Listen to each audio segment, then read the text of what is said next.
Forever. Dog. Warning. The following podcast may be teeming with five-legged goats, honey booths, and duck tamboo. People have got to know whether or not their podcast is a crook. Well, we're not a crook. We're covering the Contemporary Hotel, and we're Podcast The Ride.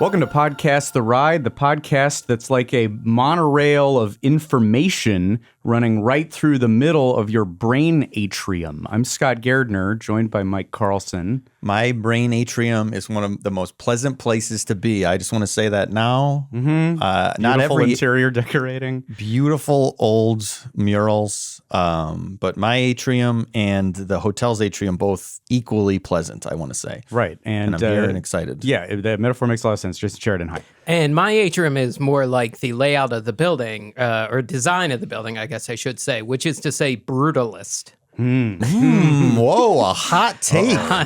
Hot take early in the podcast. Dark My thoughts, goodness. I guess.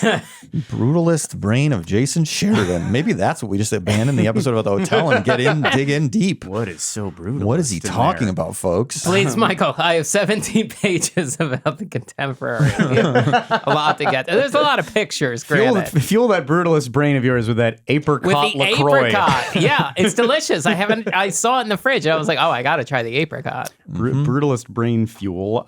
Today's episode is about Disney's Contemporary Resort, one of the original two Disney World hotels that opened in 1971. Of course, the big, grand, futuristic hotel that the monorail actually runs through. And this is a video one, so if you're watching this, or if you go to the Forever Dog YouTube, you can see that I've brought my pride and joy, which you can just hear. You can hear that. That's all you get if you're listening, is me pounding on it. But if you're watching, I brought in my contemporary toy, which I'm very proud of. I lit it up from the inside. It doesn't come that way. All you have to do is have a wire running not hidden through the part where the monorail goes through. I love this. This is one of my favorite items that I have. I'm so excited that there is a big physical contemporary that you can own. Like a toy for the dorkiest child. Could ever be. It is. I've seen this. You've had this for a long time, obviously, and it's something that I am jealous of, and I haven't yet until now thought, I should buy this on eBay. There's nothing stopping you. It's not a rare item. You looked it up. You can get it in a bundle with the other $200, I think, for the monorail, the contemporary, and maybe a Spaceship Earth toy as well. You're talking vintage, or because they still sell the contemporary. Oh, you can get this thing? I think you can get a newer version of this. Oh, interesting. And, I need to get on top of this. Mine is just fine the way it is. It doesn't need to be newer. Well, you've got the real deal. You've got the real deal vintage one. Is it? I don't know. This might be from like 4 years ago. I have no idea. I like it is the point. It's great. It's dusty as a motherfucker, but like there's so many nooks and crannies. Every little like hotel. Oh look! Oh my fingers get in everybody else's frame. Oh yeah! Wow. The contemporaries interrupt. I don't know. This is a very strange gesture I'm doing. Look at the rooms. They get very dusty in these little sleeves. So that is the upkeep is difficult, and I might start sneezing a lot during this episode. Not COVID, as far as I know. Yet. Yeah. This is like great sort of play sets, and toys. And I don't want to get off on a tangent here. I don't want to get off on a rant. about toys and play sets? Just quickly, like this company NECA that makes the turtle toys I buy, like they're going to make a turtle sewer. That's the big rumor. We've seen pictures of it. But I feel like contemporary, as far as Disney World locations, that's kind of number one maybe, as far as like you want a play set of, because it's so iconic. obviously the castle's cool, but Disneyland, you got a castle. This is so unique to Disney World. I feel like maybe it is my main play set from Disney World that I would want. It's so Disney World specific, so specific to that early. It's the Vacation Kingdom. It's an emblem of the Vacation Kingdom, but it's still iconic to this day. This has ended up being in the background of kind of all my Zooms for the 7 years that this all has been going on. And let me tell you, it is a conversation starter. The conversation goes, oh, it's the Disney Contemporary Hotel. It's one of the hotels that used to be there. And then that keeps going for 2 minutes. And then the second part of the conversation, the other person says, oh. So if you want to start that conversation, get one of these and get it into the background of your Zooms. If you want to befuddle someone. Yeah. If you want to make them wish they hadn't asked the question. If you had just a collection of different hotels, maybe that would actually make more. You're like, well, I collect models of hotels. Yeah, I mean, I sort of do. There's just not that many of them because I have a little mug of the Bonaventure Hotel, which is the futuristic, the John Portman Hotel with the elevator pods in downtown LA. I have a ceramic mug of it, essentially, that I use to hold pencils. But that's, as far as I know, it's not like a big area. Is brutalist architecture in little forms you can put on your desk. If we put it out there, I mean, we have a lot of listeners, some that work in toy companies. I assume people that obviously have made Michael Eisner doll for us. I'm not calling for a custom built hotel or anything. I'm just saying maybe if we put that out there, we could realize that there's a market for hotels that we like, that you want to display a miniature version of. I hope so. Look, if somebody wanted to, there's so many buildings to choose from in the Peachtree District in Atlanta. I would take any of them. It doesn't need to be the Westin or the Sheraton, whatever you want. This is like your Ninja Turtle level fandom. Like I need every cartoon character that they made in the original cartoon. I'm like, I got to get all these because like I never dreamed it would happen. Yeah. If there was a line of hotels. Oh my God. You would have to get it all. You would have as crazy a display as I have. Actually, if there truly was, I'm trying to think of other ones. I mean, this wouldn't be in the line. This is in like the 10th release. But we stayed in a Hyatt Regency near Disney in Garden Grove that had a really good atrium. Yeah. And I'd love to have that in the current color and in the original peach. Well, that's how you do toys. You do a variant that has the different colors. And then they could have like a Comic-Con exclusive hotel. Like maybe it was only painted a certain color for a year. And only the hardcore hotel fans know, and that's the one you get at Comic-Con because it's like only they made 500 of them. I'm finally in your world. I just want to point out that just the presence of a customized toy has Mike immediately gassed up. You're saying my energy rose. Yeah, my energy rose. You're saying, yeah. Scott perked up a little at the talk of like brutalist architectural hotel designs. Oh yeah, you perked up a little bit, but Mike, he's got the juice. I like to toyify things, so sometimes when I'm talking to people about toys, I try to figure out exactly what their like completist collector, what would unlock their completist in them, because a lot of people like toys and some have just a few of them.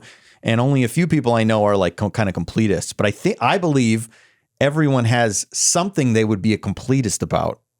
Oh, yeah. That's interesting. Think about that at home. What is you think you're not a toy person, but if they made toys of X, and tell us in the comments, what would you want? What deep, obscure thing? Exactly. So yeah, Jason, you collect some toys? I collect some toys. Would there be a specific like Islands of Adventure high level toys based on just like the rides and the iconography of Islands of Adventure? I think if they had like were Christmas villages big where you grew up, like a tabletop Christmas village, like your parents would pull out of course the pieces and stuff. If they had a full Islands of Adventure with like each piece sold individually of each like landmark, and you could put them on a table with like fake snow, with like cotton snow, and light it up. Oh, that sounds nice. Yeah. So yeah, as we said, what would be your completest thing? I mean, I have 4 or 5 completest things. They're reissuing, and they make yours. In the last few years they are. Yeah. I'm all on my lonesome here. It's just me and you, contemporary. See on the video, I can kind of nuzzle it. I think there are. Oh yes. There are. We're getting. Good girl. The only thing standing in the way of this is that plastic prices and things are rising. Shipping is rising, price wise. That's the only thing, because there are companies making more obscure and more obscure as far as what collectibles people are making. So I don't think this is out of the realm of possibility. Yeah, that someone would make a hotel a model line. Yeah. Start cranking them out. Yeah. Exactly one person is your customer. I know on Yelp, I have seen crafters make desktop, organizers or lamps that are replicas of the lamps at some of these craftsman style lamps in the style of the ones in the Grand Californian, or lamps in the style of what you would see at the Animal Kingdom Lodge. Would you be a completist if you could purchase all of the sort of light fixtures in an old Pizza Hut? Tiffany lamps? The old Tiffany lamps. Oh, absolutely, yeah. If I could recreate the Canaan Road Pizza Hut where I was having Batley from Eureka's Castle drink my soda and then I spilled it everywhere, but I still have very fond memories regardless. I'm drinking your soda. That's my That's Batley. your Batley. Sounds like Lovitz. Or Chuck E. Cheese. Oh, yeah. That was Batley. I don't recall. I don't remember he what would Batley say, sounded he would like. say, I meant to do that, I believe. I think that's what he would say. See, that again sounds very Lovitz to me. Okay. Was Lovitz the voice I of think Batley? he did say I meant to do that. Didn't Batley say I meant to do that? I don't remember a single other fact about Eureka's Castle besides that the puppet spilled my soda in the Agoura Hills Pizza Hut. Yes, Batley would say. Sit-down Pizza Hut. He would say, I meant to do that. Yeah, Wow. Batley. We haven't talked about Batley on the show yet. No, yeah, Eureka's Castle could be. There's plenty of opportunities in Eureka's Castle. Play sets, all that. I just bought, because they were on sale for like $4 each. I bought these little pieces to connect and make a little Seinfeld apartment. Okay. It cost like $25. Is it an empty apartment? No, well, they have little like peg pieces of the characters, which I'm not. That's fine, but I wanted just the apartment. Okay. You're more about the space. You want the. Yeah, I was excited to like have this space displayed. Does it have the bike back there? I actually haven't put it together, so I might be painted on. Okay. Does it have his? So you don't have. It doesn't have his wall of VHSs, or you have to check. I'll check. Let me know. Let me know. I haven't put it together yet. Yeah. Do an unboxing. Sure. Let the audience in on it.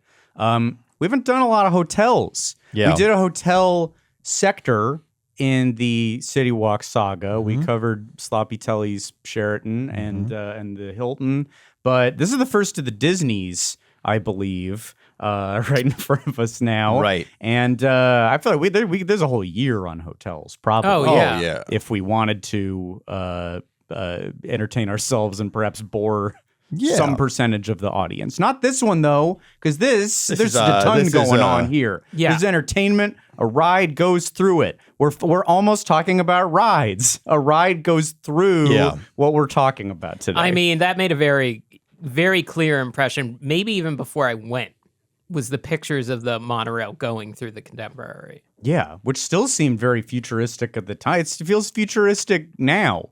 You don't see this all the time. This is one of the great feats of man to have a monorail. 8th, 9th, 10th wonder of the world. Yeah, at this point. I don't remember. I don't know how many they're up to. Well, they're really now. only 7, right? And Andre the Giant is the 8th, and China is the 9th, wrestler-wise. But I think technically 8. Okay. I don't think there's been an official declaration of an 8th We have to wonder decide of the world. if people are allowed in the list or not. But the 7, I think the 7 was set in stone before.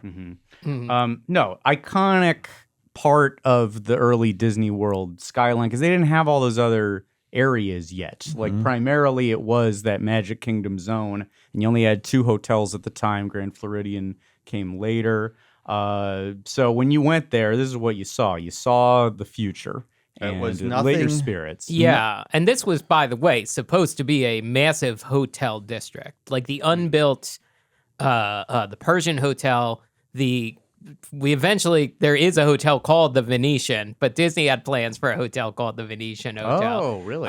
Like there are all these unbuilt hotels that were going to be like themed after world destinations. Okay. Yeah. So yeah, it was a much more like usual. The blue sky is very ambitious, and then we end up with less. I mean, there's still talk that they'll.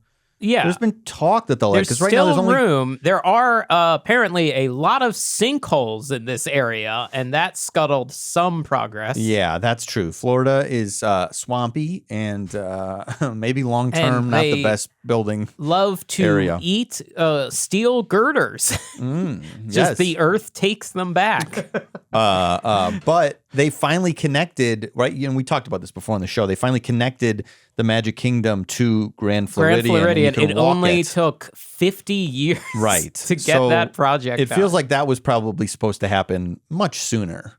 Yeah. But they really took their time. They took a half of a century to do that. They also, in the last decade, have made it much more clear and safe that you can walk from the Contemporary to the Magic Kingdom. Yeah. But yeah, I would say, like, I'm when I think about it would be awesome if there was like 10 hotels or something around this. But I don't know. I kind of like that it takes a couple minutes for you to see that you're like a big picture of the next hotel.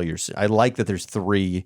The space makes it feel, especially when I was a kid, much more like kind of magical. When you get little like lengths of monorail ride in between, if you were stopping every minute, might get annoying. Right. So I'm sure they could build cool stuff around it, but I kind of like there's only 3.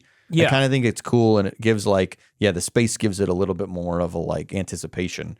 Especially, I keep saying especially as a child, but we all know what I'm talking about, especially as now an adult. Sure. Continually. But as a kid, I remember being like, you're peering out and you're like, oh, it's over there and I can see it and it's little. And that feels like if you were stopping every 2 seconds and it felt like you were just going in a big mall or something like that would be less fun. All 3 deluxe hotels, because they say I think the view and they justify it being close to the Magic Kingdom. Does anyone want to hazard guess on a nightly rate a month from now in August? Oh, and from now. I'll guess. So $565. Okay. I looked up the price of what it is if you want a theme park room, so I'll refrain. This is an expensive hotel. What are you seeing? So what I was seeing for middle of August, so a month out, for a main tower, this guy, right, that we're looking at, main tower theme park view, $741 a night. Wow. Main tower lake view, $680. Garden wing, $493. So getting closer to reasonable in those garden wing rooms. Closer. Technically. I spoke with my mother before doing this episode, and she said that they paid, $60 in the 70s, I believe, for a night. And I believe we stayed there when I was little, and it was more than that, but Lindsay and I stayed there like 8 years ago, or maybe it was, 10 years ago at this point, and it was half what you're saying. It was like $300. The deluxe hotels were all kind of like $300 at that point. Do you have a park view? Where'd you stay? On the. Okay, well, the problem is it was one of the other towers, and I was stupid, and I didn't realize it wasn't even that. They probably confused you. They did confuse me. I wouldn't be confused. Now I'm savvy, but at the time it was the first time back to going to Disney World, and I said, let's splurge a little. Let's do 2 at Grand Floridian, 2 at Contemporary. It's a little expensive, not that expensive. But then we got there and I was like, oh shit, it's in one of the extra towers. Like, what's the point? That's stupid. We may as well have been in an all-star. Gotcha. One of the wings demolished around 2007, 2008 to build the Bay Lake Tower. That opened in 2009. Yeah, so that was a little bit of a bummer. Here's the other bummer about the price of it also, and you find this at a lot of Disney hotels is like, oh, it looks cool. Like this, hey, they make a toy of it. It looks good on the outside. You get into the room and it is like the most basic ass hotel room you've ever seen. These seem like just really, it's just a box.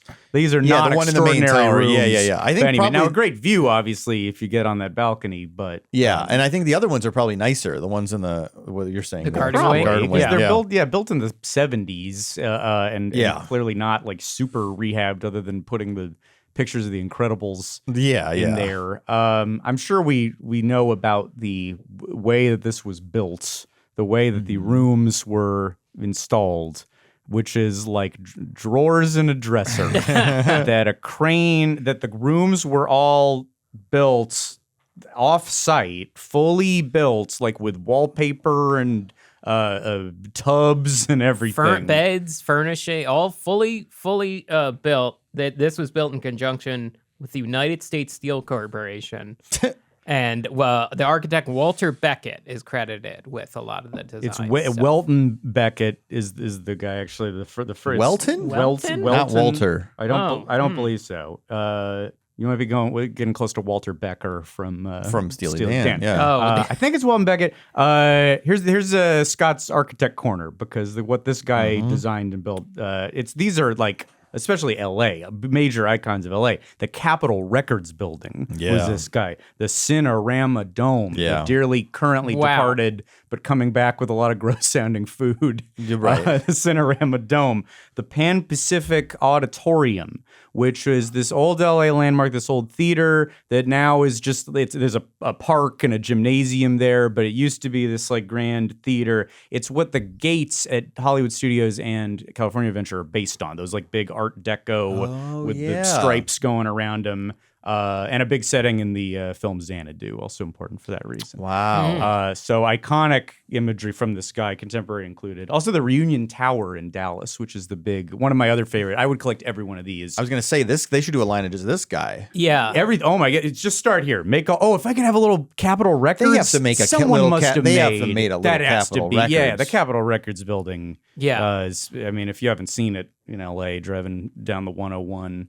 Incredible piece of art. It looks like a stack of 45 records. Now you're getting gassed up. Now you're getting. Yeah. Look at this. Can I get a miniature Capitol Records building? It looks like, unless these are one-offs, it looks like you can get. Oh, wow. Why have I not done this? You can for sure get that. Yeah, that's a toy set. And there's like a Lego-y version. I'm doing this. And then getting I don't want Congress. Get out of there. Not that building. That's a defiled building. Yeah. I don't want anybody ever storming the Capitol Records building. Don't ever storm a Weldon Beckett building. Damn it. I was gonna say that I also want a set of if it's an orb on a pole. That's any of the like observation towers. Right. Space Needle is kind of one of them. The what's the Knoxville, the Sun Sphere, the Wig Sphere from The Simpsons. Oh yeah. Okay. Not like the orb that the Saudi prince and Donald Trump. Everyone was touching the little orb. No, a bigger orb. Yeah. I'd love to. No, I'd have that orb. You'd too. have the orb. Kind of any of history's You'd great ponder orbs. that orb. I would. Yeah. If we could all, they should make it available for us to touch. Sure. I agree. We could all take a trip to Saudi Arabia and touch the orb. Let us touch the orb. A fact I always liked about the constructing of this area is that they built a factory on what is now the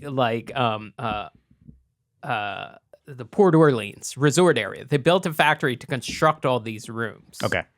And Yesterland has a very interesting interview with a historian named Jim Corvus.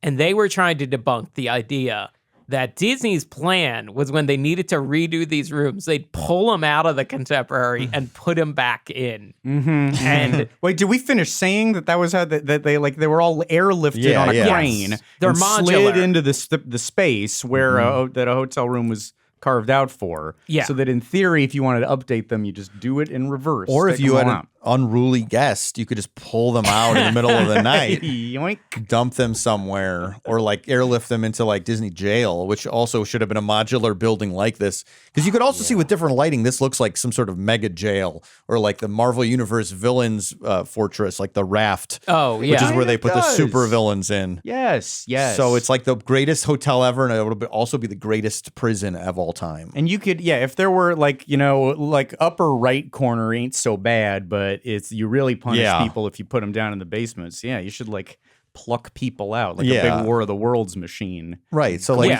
you're here now. So like if you're going through it, it's like Baron Zemo is in one of the rooms, and he's talking to the lizard, and the another lizard's next room. door, right? And then I don't know, the rest of the bad guys are there too. It's important to have friends.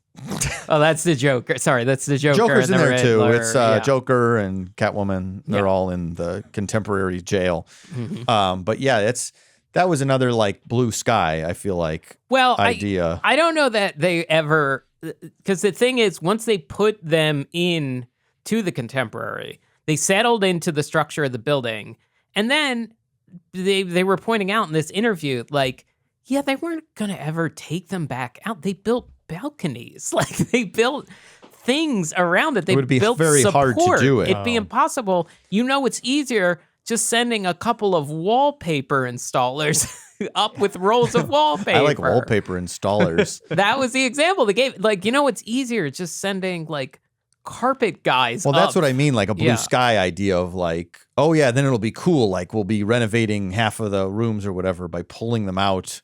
Yeah. And then we'll just do it off site. But like who knows how far along that actually got. Because it does seem crazy impractical. Yeah, to yank entire rooms out like you're picking something, you're grabbing a booger out of your nose. Yeah, no, it seems insane to do that. So yeah, I don't know. So they didn't do it. It didn't work. They also like this whole. It was intended as this project with U.S. Steel to prove the efficiency and cost effectiveness of U.S. Steel, and it was estimated. U.S. Steel said each room will cost $17,000, and then each room only cost $100,000. Wow, yeah. So that's more than 5 times. That's in 1971 dollars. So that's a lot. So there's still the prices now are still paying off probably. That's right. How They're much still the hotel paying cost. off those awful, like when all the furniture was made of asbestos. You know. Yeah. So I get it now. U.S. Steel or liar. You can't trust the word of U.S. Steel. Yeah. Can't trust U.S. Steel. U.S. Steel. I think I read something once that Disney had to take over getting this done because U.S. Steel was so far behind, and there was a fact somewhere that by like 1970 they had all the convention space booked for 1972. So it's like can't open late. Okay, no rooms for the people to stay in. It's like the version. It's like the version of the Jimmy Fallon sketch where he says "move" and he's the IT guy. You know, that's what Disney said to U.S. Steel. They were like, okay, I'm tracking this. Hang on. Disney is Nick Burns, your company's computer guy. Exactly. So Disney is, they would say like, move. Because like we have to finish. Well, I'll do it. I'll do it myself, basically, is what the Disney company had to say to U.S. Steel. I don't know. This makes it much clearer to me, at least. I don't know if the listener likes this. Somebody later, when driving with their husband or wife who does not listen to the show, half hour into a long drive, like, what do I have to talk about? You know what I found out is that U.S. Steel is like the guy bungling the computer, and Disney is like Nick Burns. Nick Burns, Jimmy Fallon character. It makes sense to me. 3 more hours of silence. Why did we take this trip? Let's just turn around. People break up. How many people, honestly, in the audience have broken up after trying to explain this dumb podcast to whoever they were dating or whoever they were married to, and they were like, I can't do it anymore. I understand. They went to City Walk. Yeah, I get it. It's funny. Ha ha. 19 episodes. Really good. When you like, what a bit. Maybe I would laugh at the punchline if I understood any of the subjects in the setup. That might help. Maybe maybe we should be together then. That's great. Thanks for telling me all those facts. You didn't make eye contact once, you fuck. So we apologize if that happened, but honestly, I don't know. Somebody exactly this. And you made recall, like, I listened to the show to escape. not a mirror days. Held up to me in my life. Now I'm praying a fucking crane dumps a modular hotel room on my head. I wish my room right now was removable by crane. That's also so funny to think about. It's like, we got to redo these rooms. I've called the crane people. Like, what are you fucking talking about? Just buy some new couches and put them on a truck. Yeah. Or like you go down to the lobby and you're like, my son actually threw up in the closet and I just want to, is it possible to get somebody? Oh yeah, hold on one second. They like hit something on the button and all of a sudden like the room is just plucked out of the hotel to be cleaned. Yeah. Like, that's great. That's a fun cartoon idea. If it was that efficient, this is what a god could do. Yeah. So, I mean, I'd like to see it, but impractical. Not terribly. Doesn't make sense. Practical.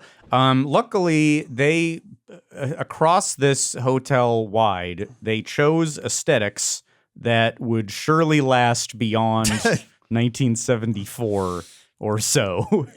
They chose the name contemporary, which requires you to stay contemporary, and they kind of made the entire hotel look like the speaking of Seinfeld sets and constructing them, the Merv Griffin set that is pulled out of the dumpster and assembled in Kramer's apartment. It all kind of the whole hotel looks like that, where like I obviously love old color schemes and retro vibes, but boy, was this an aggressively just like early 70s just like steeped really hard. Like it's not one tea bag of 70s aesthetic. No. It's 1,000 all in one little cup. And well, interesting and comes back around in like cycles of design and fashion and taste.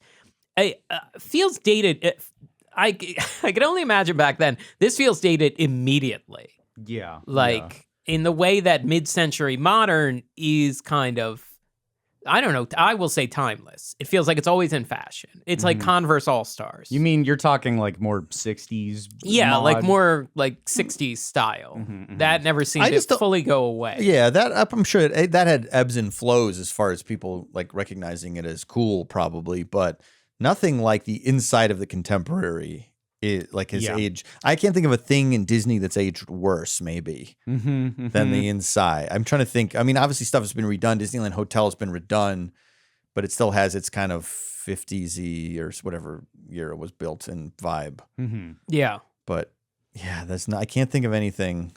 This is, if I could read a little, there's a big article, several big articles on a website called Passport to Dreams. If you want to see a lot of contemporary and read a lot of history of it, and they really broke it down nicely. The early vibe, a bizarre amalgamation of 70s pop and Mexican hacienda, where dramatic reds, oranges, yellows, and browns overflowed from every nook and cranny. Yeah. Yeah, that's the vibe. Interesting. I didn't even think about it like that. Which is a place I would love to go walk around. I'd for sure love. I would love if it existed and if they'd never changed it, but just like for regular people. And it does, this Southwest vibe is really fascinating because you look at this hotel, you look at the outside of it. What makes them make it feel like a future Pueblo? Like what is the, how did they land there? Well, I actually found the answer for that because I'm staring at the Mary Blair murals and like, how did this get here? Like, what is the thinking? And there was thinking. There's an article. There was. We weren't sure. They had a justification, and I don't know if I fully agree with it, but there's an article in Design Observer. And the idea was that Mary Blair's whimsical art style and unique color palettes are very warm and friendly and inviting, and the characters in those murals, which they are in a lot more early days stuff. The restaurants have them, the do not disturb sign, the soaps, they're kind of everywhere. Cute so Mary cute. Blair, big-eyed. So that is meant to counterbalance the kind of intense brutalist architecture. Sure, soften the it balance. up. Warm it up. Yeah, right. Yeah. I mean, it's interesting. It's very bold. It's for still sure. good. Yeah. Don't let my negativity make you think I don't like it, because I do like it. But it's the idea of something that is contemporary. I mean, the restaurants and some of the amenities have kept pace with changing taste, I think. But I did have to laugh because it's like we're updating the rooms to the Incredibles. Our hotel called the Contemporary will now have rooms based on a movie from 2004. With an art style from decades before that. Right. And then they redid the downstairs lobby, and that is all concept art and design stuff from the development of the Contemporary. So that Contemporary is the past. Right. So we've kind of given up on the present and the future, much like much of our culture. Like, you don't want to think about the future too much. It's old stuff now. Yeah. Which now I don't mind that stuff. I mean, I like anything. I think it looks great. The lobby looks great. The Steakhouse 71, new in the last few months, it also looks great. There is a bone to pick, and it's not my bone I'm picking. I guess it's a past guest of the show, Dennis McNicholas, who talked about Frontierland with us a little while ago. He loves the Contemporary, loves to stay there, and is a big fan of how they have redone the lobby recently with this kind of nod to their 70s original aesthetic. But if we could pull up a photo called Rock Pillows. Rock Pillows is the photo. And this is one detail that Dennis liked a lot if you're watching the video version. So yeah, like it's very it's kooky cutout art and like Southwest colors on the wallpaper in the back, and then like big long sectionals. And then along the couch there are these kind of odd angular shaped pillows. They look hard. They look like rocks, but they are quite soft. If we show the close up, can we show Rock Pillow 2? Beautiful. Thank you, Margot.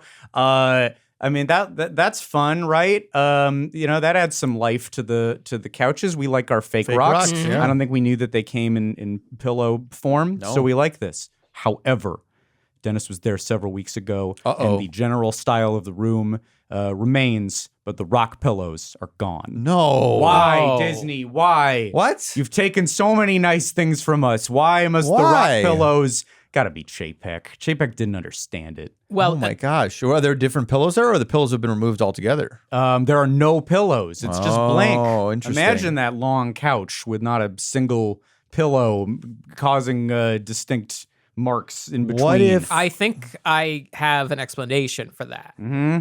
I believe these pillows, I think something was going around when this opened. Bugs? I think those were chained to the couch. Yeah, and he I pointed think that they were out, getting yes. roasted. Even Mr. Morrow pointed out that a bunch of new Vacation Club stuff opened at the Contemporary, and he went through a lot, and he's like, "Oh, the pillows aren't chained down like in the Contemporary," and I was like, "What the fuck does that mean?" And Jane's like, "Oh, they chained pillows to the couches so they wouldn't get stolen." Yeah, look, I'd steal it. I'd be the first to steal it. I understand. It's the kid. It's not. It's I'm the perpetrator. The culprit, yeah, I would have potential taken these. culprit. Maybe somebody did. Maybe somebody got past the chain What if- system yeah. and took all the rock pillows. Chapek has sort of a Minority Report style like console, like technology console, and he knew you were about to heist this thing in a couple of months or whenever we go. Probably. And he was like, you know what? Let's just take them off the table. So next time I go, I'm going to be arrested for mind crimes. That's right. It's the future Chapek. That's right. Yeah, he's going to arrest you for Chapek, that. did you know this was coming? A middle finger? Did you know He this? did know. Did you know I was going to commit this profanity He did on a know. web broadcast? He did There, know. What do you think of that, huh? He did know. You're going to Disney Banging jail. on the Contemporary with my finger. Now I'm just imagining Scott like pulling a precog out of a vat, pulling a. That was You dirty rat. who was that? That was someone's big. Was it Bryce Dallas Howard? It was someone's In like Minority Report? first big role. Was a Yeah. precog? was a precog. Oh, I gotta look this up. Oh, yeah, I forget. But no, that's going to happen in Orlando with Scott. I'm going to pull someone out of a tank. Mind crimes. This is ridiculous. This world of arrests for things that haven't even been done and no chain Well, it's pillows. real. Bring back the rock pillows. We want our rock pillows. We do want the rock pillows back. Couldn't they at least put them in like a little glass display case? It's okay. She had already been in stuff by this point. It's Samantha Morton is the quote most talented of the three precogs. Oh, okay. I don't recall them having differences. I Can't remember the movie. I just know about the main premise. So there is a best Agatha. precog. It's Agatha. We got to get Agatha out of here. Okay, gotcha. So if you start buying precog action figures, Agatha's the one. I don't know if they've done Minority Report. I would They probably should. get, again, I don't get a lot of Toys of Things, but I would, and it's not like I've seen that movie a zillion times, but to have precog action figures would be pretty sweet. Yeah, no, that would be cool. I think they should just do a full cruise collection. I don't know if he's into those, like the action figures, but like, I don't like Eyes them. Wide Shut. They make light of what I do. Yeah. This isn't for children. This isn't for laughs and frivolity. Yeah. This is serious. It's We're serious. saving the planet. One film at a time. But come on, Tom. Eyes Wide Shut figures? Come on. At least Yeah, I the would doll, get- at least 1/6 scale, Hot Toys style. With masks to put on, all of them. And, I just watched it for the first time, too. oh, boy. Mm-hmm. It's good. It's something else. It's a good movie. Mm-hmm. Keeps you up at night. It's weird. Don't watch that right before you go to bed. It is a weird one, but it's great. You could have the note, like the note he gets about. Oh like, yeah, the cease your investigation. inquiries. Yeah. Cease your investigation. Oh, yeah. So yeah, Southwest vibe that they have continued to stick to a little bit. And one thing that has never disappeared is that huge Mary Blair mural. I don't know what you call it exactly. The Grand Canyon Concourse mural is what I've seen it referred to as. If you don't recall, Mary Blair, the artist mainly associated with It's a Small World and the kooky, perennially 60s design of It's a Small World. And this is one of the other big places where you see Mary Blair in the parks. One of her last projects, I think, for the Disney company. And it's really nice, you know? It's all these cute villagers and a goat. I didn't know about the goat. There's the Like the it's a- five-legged goat. the five-legged He's goat. he's another like kind of like nerdy reference. I feel like the real ones know. Yeah. Yeah. So Yeah. if you're tired dynamite goat, wired. Yeah, exactly. Five-legged Dynamite goat. goat. Everybody knows that. Everyone listening to this, yes. No, go to the grocery store and ask about the dynamite goat. They'll know. Anybody. What's the dynamite goat? And they'll go like Big Thunder. Everyone will say in unison, Big Thunder Mountain on one of the lift hills. Turn and face it while you go Turn to the around the right. bend, and the thrill will be a little more intense. Did you read the justification? I did, yes. Yeah, Go I ahead. thought that was really interesting. That it was not. It was a purposeful quote unquote mistake, and it's meant to represent the idea that nothing man makes is perfect. The Southwest Native American tribes that she was studying and being inspired by, she was paying homage to that idea. Pretty cool. Yeah. I did She's not know wrong. that. They made the exterior of the contemporary hotel, which is perfect. Yes. So that's the one. Yeah. Perfect thing. I mean, it makes sense that would be inside of a perfect structure. Yeah. Yes. It's Perfect to ironing. It's Is it very ironic? ironic that in a perfect place. You know what else I like about? Here's something to say. If we're moving fully on from the outside of the contemporary, We don't have to. Yeah, absolutely. We could just have this episode be the jump in and out, outside. in and out. The outside of the contemporary. I is the name I of- have thought about that as the way to tackle Spaceship Earth. That it is Oh, exterior. yeah, I hear Do it that. like talking about it as an icon. and the mural as well. And sure, yes, yeah. Everything on the outside, the and then outside. inside is a whole other thing. I Then agree. inside is 5 more episodes. That agree. is a great idea. Great. I know you guys are proud And of me that's- when I am pitching the topic microdivisions. Another relationship just ended because somebody realized that they were going to have to listen to that in the car with somebody, and they're like, "Well, that's enough. That's it. I'm getting out before they do that." I'm sorry. The Epcot Ball is getting an Its own inside and episode? outside Oh. episode. It's not the Epcot Ball. I know if you're riding shotgun, you're supposed to get control of the iPhone. I can't abide by that rule anymore. There's too much Not in content. this car. These maniacs put out too much content. I have to keep up. I'll get behind and I'll get You spoiled. think I want to? You think I want to hear all this? No, it's a chore at this point. Compulsion. It's a chore at this I'm a point. dick. I have a problem. They promised that Scott would eat a bowl of Fruity Pebbles, and I've been waiting.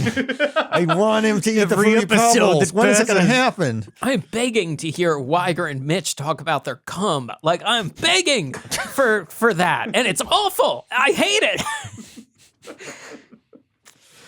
Well, we have nothing to say after that, Jason. Yeah. You made us. Yeah, you threw Too far, We're gonna my have to take a friend. 5-minute break Oh, while we okay. think about Far. their cum. Yeah, sure. Too far. To talk about something as pleasant as those guys come. The outside of the building, which you know what's great is any perspective that you get, any view that you get where Space Mountain is also in it. This Yes. almost Oh, if yeah, you're yeah, yeah. in the Magic Kingdom or you're in their Tomorrowland, it almost feels like this building, the Contemporary, is elsewhere in Tomorrowland or like on the horizon. It almost feels like the back wall facade of Tomorrowland. Like it blends so well. And it's, Space Mountain looks so beautiful and is kind of a good pair, a good match with the Contemporary. I like to think of them as being married. I like to think of interesting. them as they're- partners. They're a little far away. I mean, I guess in the right perspective. Not from their like they're as far. They're big buildings. They're as far away from each other as I am far away from you and you. I guess that's a good point. I just would. If they They're were married, not close enough to kiss. I want them kissing, is what I'm saying. If I picture the two buildings married, I think they should be able to like reach over and give each other a little kiss. So maybe they're married, but they have separate bedrooms. They're like one Kinda of how it those feels. couples. Yes, like Disney would want in the early 70s. Yeah, There's yeah. a little moat, I think, that makes sure that's like having a privacy curtain like you'd have in a hospital or in a married couple bedroom Okay. in 1971. That's good. They've never consummated. The two buildings have never consummated their love, but they are married. And now again makes perfect sense. Mm-hmm. Now it's a perfect way to describe it. I think. Unless you want to think of the monorail. Think next time you're looking at well, okay. think of the monorail as Space Mountain sperm. Okay, what about this? It's entering the Contemporary. What about this? Space Mountain and the Contemporary are married, but Space Mountain is unable to have a physical relationship for whatever reason. I don't want to say why, but Space Mountain cannot be physical. So Space Mountain has allowed the Contemporary to be physical with the monorail. Oh, I see. And Space Mountain gets to watch the Contemporary. You're describing some sort of agoraphobic open marriage. Well. Now who are the filth mongers? I'm being very tasteful. Yeah, in the way actually, I'm in a describing way, this. Jason, in a way, Mike is being is presented the most. Well, although, is that dirty or is it clean? What it's I'm really describing strange. is what very you just Well, if described. it keeps everyone happy, if everyone abides by the boundaries set up. I think that they're all very on board with the rules because it's been going for 50 years at this point. It's the relationship's been this way for so many years. So the scene where they land, if these Or are whatever people it and is, not 40. hotels we're talking about, it's a scene where like a woman is walking through the park and then you go wider and see her beau Yeah. and he's in a bubble. He's in a big plastic bubble, and they're having a nice stroll together. Like, I'm beginning to think about marriage, but you are aware, obviously, of my condition. What if I were to propose an arrangement? I stay in the bubble, and you get railed by a man of my choosing. look, this is a relationship I get people to have. choose. It's the only way it works. No judgment. This is a relationship people have, and if it works for everyone, I think it's fine. And those early, like, contemporary Vacation Kingdom marketing materials really looks like they're trying to get the money of traveling couples who have, quote, arrangements. You're saying it's appealing to swingers? I'm saying, like, it's like, if you look at the pictures in these brochures, it's like, and also there's the Magic Kingdom. Like, the characters and the attractions are so small compared to, like, parasailing, compared to putt-putt boat. I'm Beach confused. volleyball. Can you show us a photo? The advert that parasailing and putt-putt golf are being advertised is a Well, like, look at they're this. attempting Like, these to get are people young to couple. Like, these are Oh. like people on vacation at a resort. Hot singles. Hot singles in your area. Hot swingers, hot singles. I don't know if they're necessarily courting the swinger demographic, but I see what you're saying. These It's might certainly be not. monogamous couples. I don't know. I think you're putting a lot on them to say Let me see that. the thing again, Jason. Yeah, sure. Could I hold it? Yeah. In my little hand. My little hand. Yeah, let you me can take see a look there's here. small Stroke shots from of image each to image. part. Can I Okay, just first stroke of all, and there's stroke? 2 pictures of families in this picture. Oh no, 3 pictures of families. Wait, how many children are But in what's what the Jason biggest just told? photo? There Wait are a second. biggest photo. 4 children in this picture. in the Jason's talking montage about. you're describing, there's 4 children, and you're saying that this is an ad to come and get a third at a Disney World hotel. This is a later. It's starting to fade away. The attractions, all the parks are in this one. All you're responding to is the fact that very prominently there's a man who is in very good shape with his shirt off on whatever this On a boat, parasailing yeah. thing with a woman. You know, who he may be it's a completely monogamous with. one piece bathing suit. Also, it's not even scandalous like by Disney standards, Walt standards. And then the other pictures are of the parks. So basically, it's advertising parasailing for hot young couples. Yeah. That's what I would say. I don't know that there's any sort of swinging. Well, it's just there used to be subtext. so much emphasis on like the former what is now California Grill, the former Top of the World Lounge, where it's like, come eat a nice meal, get hammered, see some singers, Put your keys in the bowl. Put your keys in the bowl. They're open till 2 a.m. Nothing at Disney World is I want to open see at- if you can find the most swingers energy ad. And you don't have to do it now, but I'm for the future. If you, I want to see if there is one that really gives it off because I don't know that that's the one. It No, does have, it has parasailing in it. It does have The parasailing in sexiest it. sport. Jason, are you some sort of like you have a parasailing? I have a fetish? parasailing. Like, yeah, someone sails up. Hello there. We saw you across the beach. We like your vibe. Yeah. Oh no, the boat's motors are crossing. Entire arrangement falls apart. Fires. But even like just in the text of like those early like Disney World is now open, the vacation kingdom of the world, they're emphasizing the vacation element. Come take a vacation, not come to the theme park. Like it's almost an afterthought. And especially back then, the parks closed so early. Yeah. Like my family we took my They grandparents still down close too early. in 91. And like in November of 1991, the parks are closing at like 6 p.m. Yeah, but I still find that I'm like, why isn't it open later? Anytime I'm there, I go, what? Well, Close in at the 9? late 90s, the Magic Kingdom was open till like midnight. Like Yeah, Disneyland I think that's is. maybe that happens in the summer, but all the parks should be open till midnight all the time. It's Yes. really strange. Yeah, That's what I want. What a hassle it is to book reservations. Yeah, because then you go, everything. well, if I'm going to split the day, Mm-hmm. I like staying till midnight. That's the fun. So I do still take umbrage with the idea that advertising that you can have a drink there equals everybody Swinging. come fuck. Well, no, they counteracted that by making the most disgusting cocktails you have ever heard. Yeah. Let's talk about the Are we cocktails. going to? Can we Let's talk look about at the yeah, gross yeah. food? This Yeah, is yeah. the gross food Please. section of the show, and I have a lot.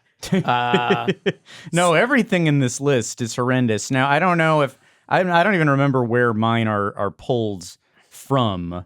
Which restaurant? I guess it doesn't matter. I pulled a lot. The website Retro WDW had scans of a cookbook series called "Thought You Would Never Ask" and "Thought You Would Never Ask" Part 2, which collected recipes from restaurants in Central Florida, which included Walt Disney World. Okay.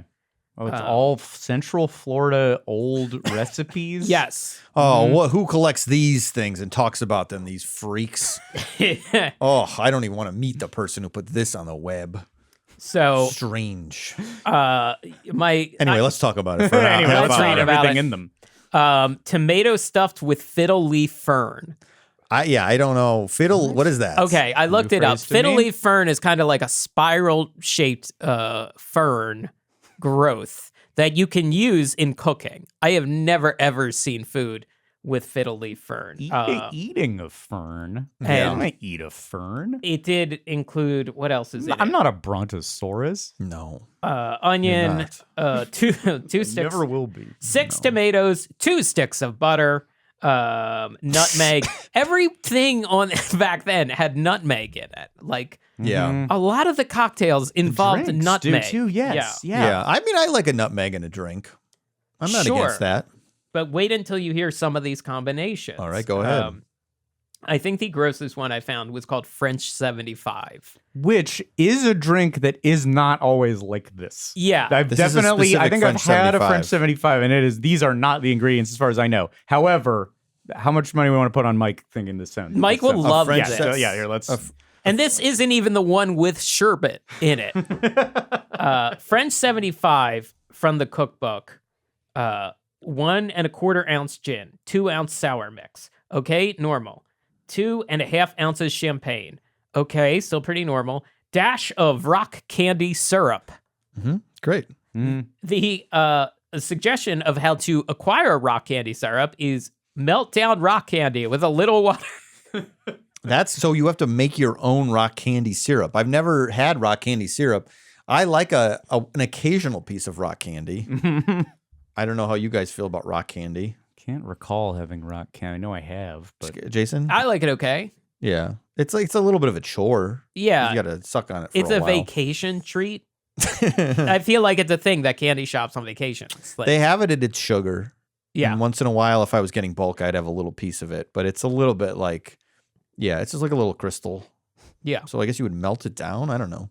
Just sugar. I don't know It's what's just the sugar. Yeah. what's the I guess why it not does just put- end up being a syrup at the end of the day. Yeah. But strange Yeah. to see in a recipe. Scott, do you have the monorail drinks in front of you? Yeah, you got 4 colors of monorail, of monorail pink: gin, pineapple and orange juice, grenadine syrup, and heavy cream. Heavy no, cream. fuck. No. Heavy. Monorail red: tequila, Galliano, grenadine, pineapple juice, and lemon bar mix. I bet that's good. Yeah, well, yes, you. I Yes. bet that. But which part of it is bad? Well, for you, the tequila. Yeah, no, I know that. You get away. You can get away from that with all this sugar. But I mean, like, It'll what be part like of it? there's none. Which part of it do you guys not like about that drink? I don't want any of the. I don't want the sour mix in the French 75. Much less that's. So you don't like a whiskey sour? Not so much. I try to get as little of and margaritas. I'm like, if we can get down to it's it's juice. It's a splash. Yeah. Not sour mix. Okay. Because sour, okay. But sour, yeah, I'll have a whiskey sour. I don't like it too sour. But I guess that depends on the strength of the mix. Lemon bar mix is fascinating. Is that like a powder? I don't know. Yeah, I don't know. I can't picture how that comes. And grenadine is God's nectar. I love it. Grenadine is the greatest. Grenadine is like the Shirley Temple ingredient. Yeah. The greatest drink. But The greatest drink known to man. I'm Are sorry. you still a Shirley Temple God's drinker? juice. God's juice, I call it. I double checked. Galliano is a sweet liqueur.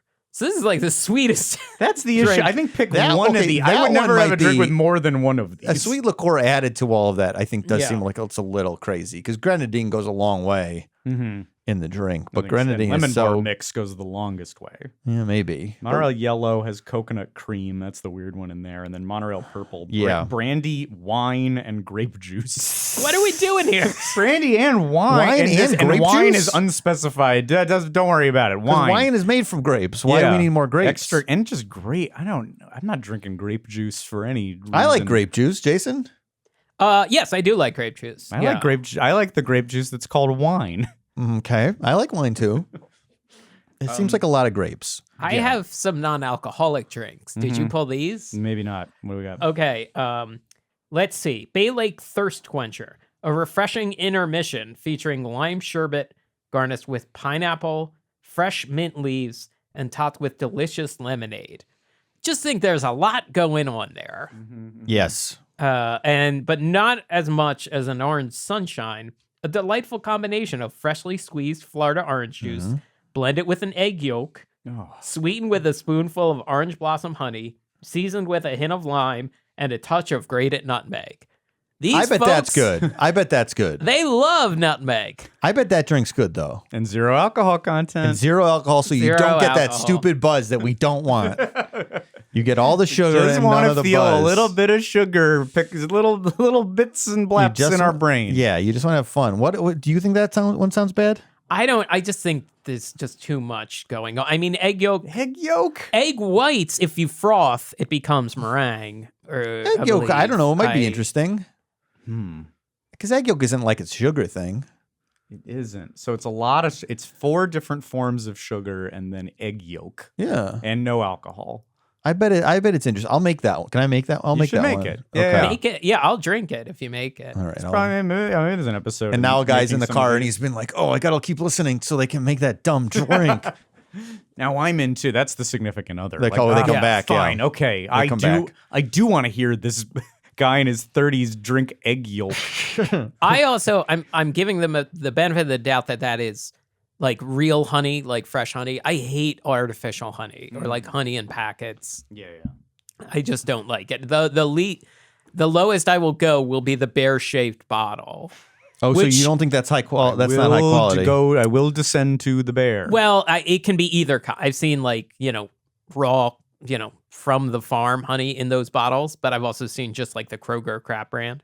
So there's multiple bears. There's different bear bottles for different qualities of honey. Yeah, the bear bottle will trick me. I'm saying like the nasty little like lemon honey tea, and the tea bag already has honey flavoring in it. That's gross to me. Can we look into how many different bear bottles there are for honey and Well, I'll figure take out? any of them. I'll take any of them. No, I know that, but I'm saying for our purposes, figure out mascot wise, figure out what the different bottles are. Are they plastic? Are they glass? Oh, the Backstories, SKU types of numbers. bear. Yeah, Yeah, and figure out like what's the high quality bear and what's the brand and sure. Yeah. I think we can do that. Yeah. all right. Which one of their little honey spigot hats is the cutest? That's right. Yeah, there's a lot here. There's multiple episodes A here. Burbank Farmers Market usually has a honey booth. That's where I've bought honey in the past. You've been to the.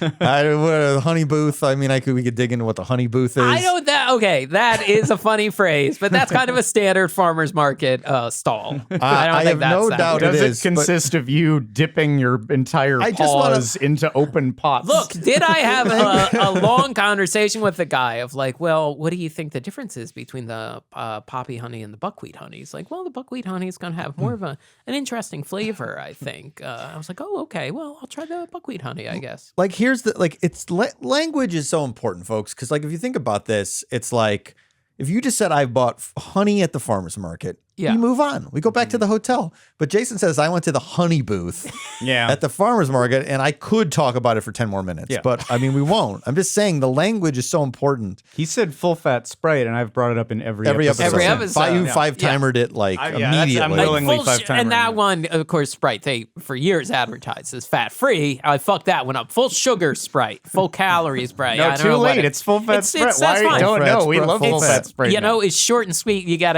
what I'm saying. It's not diet, you know? Not diet. Yeah. So anyway, honey booth. There's honey bears coming soon. Honey Bears episode. There's some other. I was looking at just food that you could get in 70s contemporary.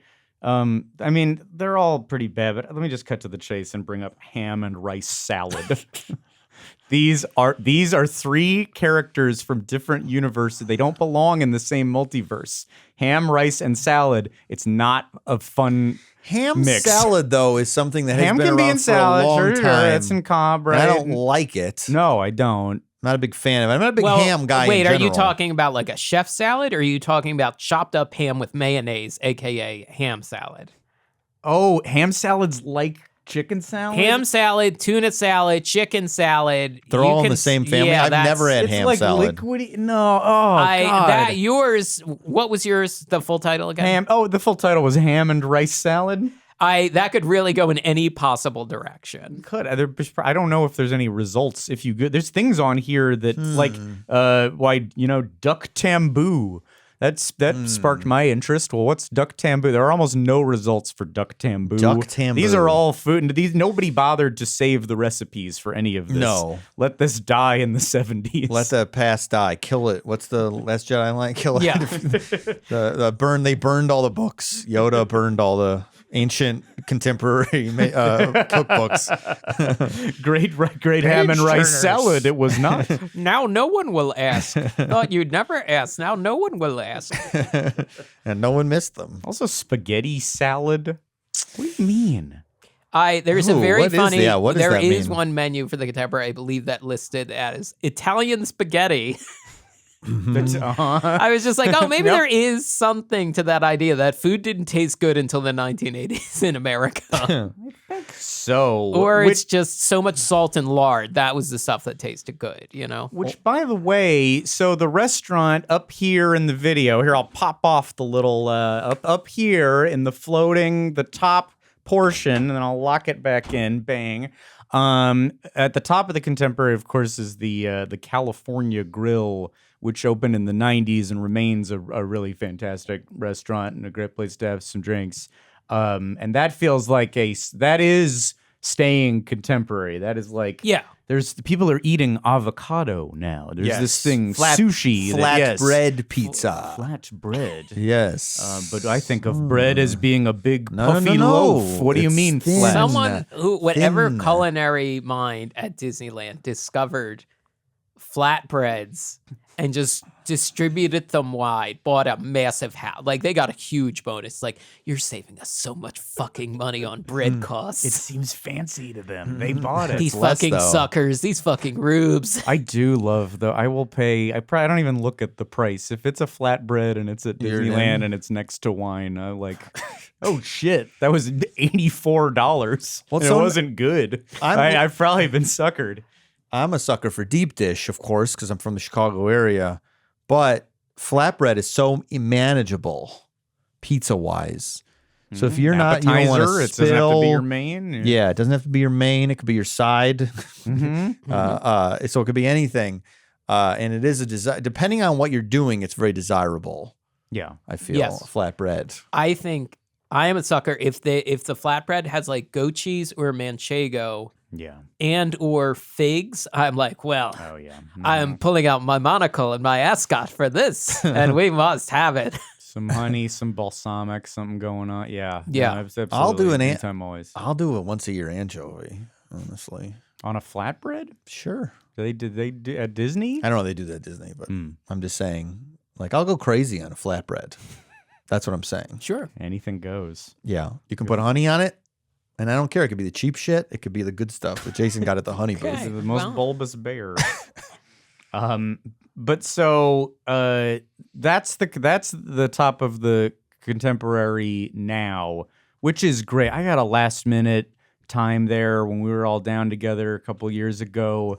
Oh my God. Top of the World, the former name of the establishment. Yeah. If you're watching fireworks up there and they're piping in the music and you got yourself a great drink and you got yourself a great gal, which I had, and a baby on the way, I was really just like, wow, life is I was like life is precious.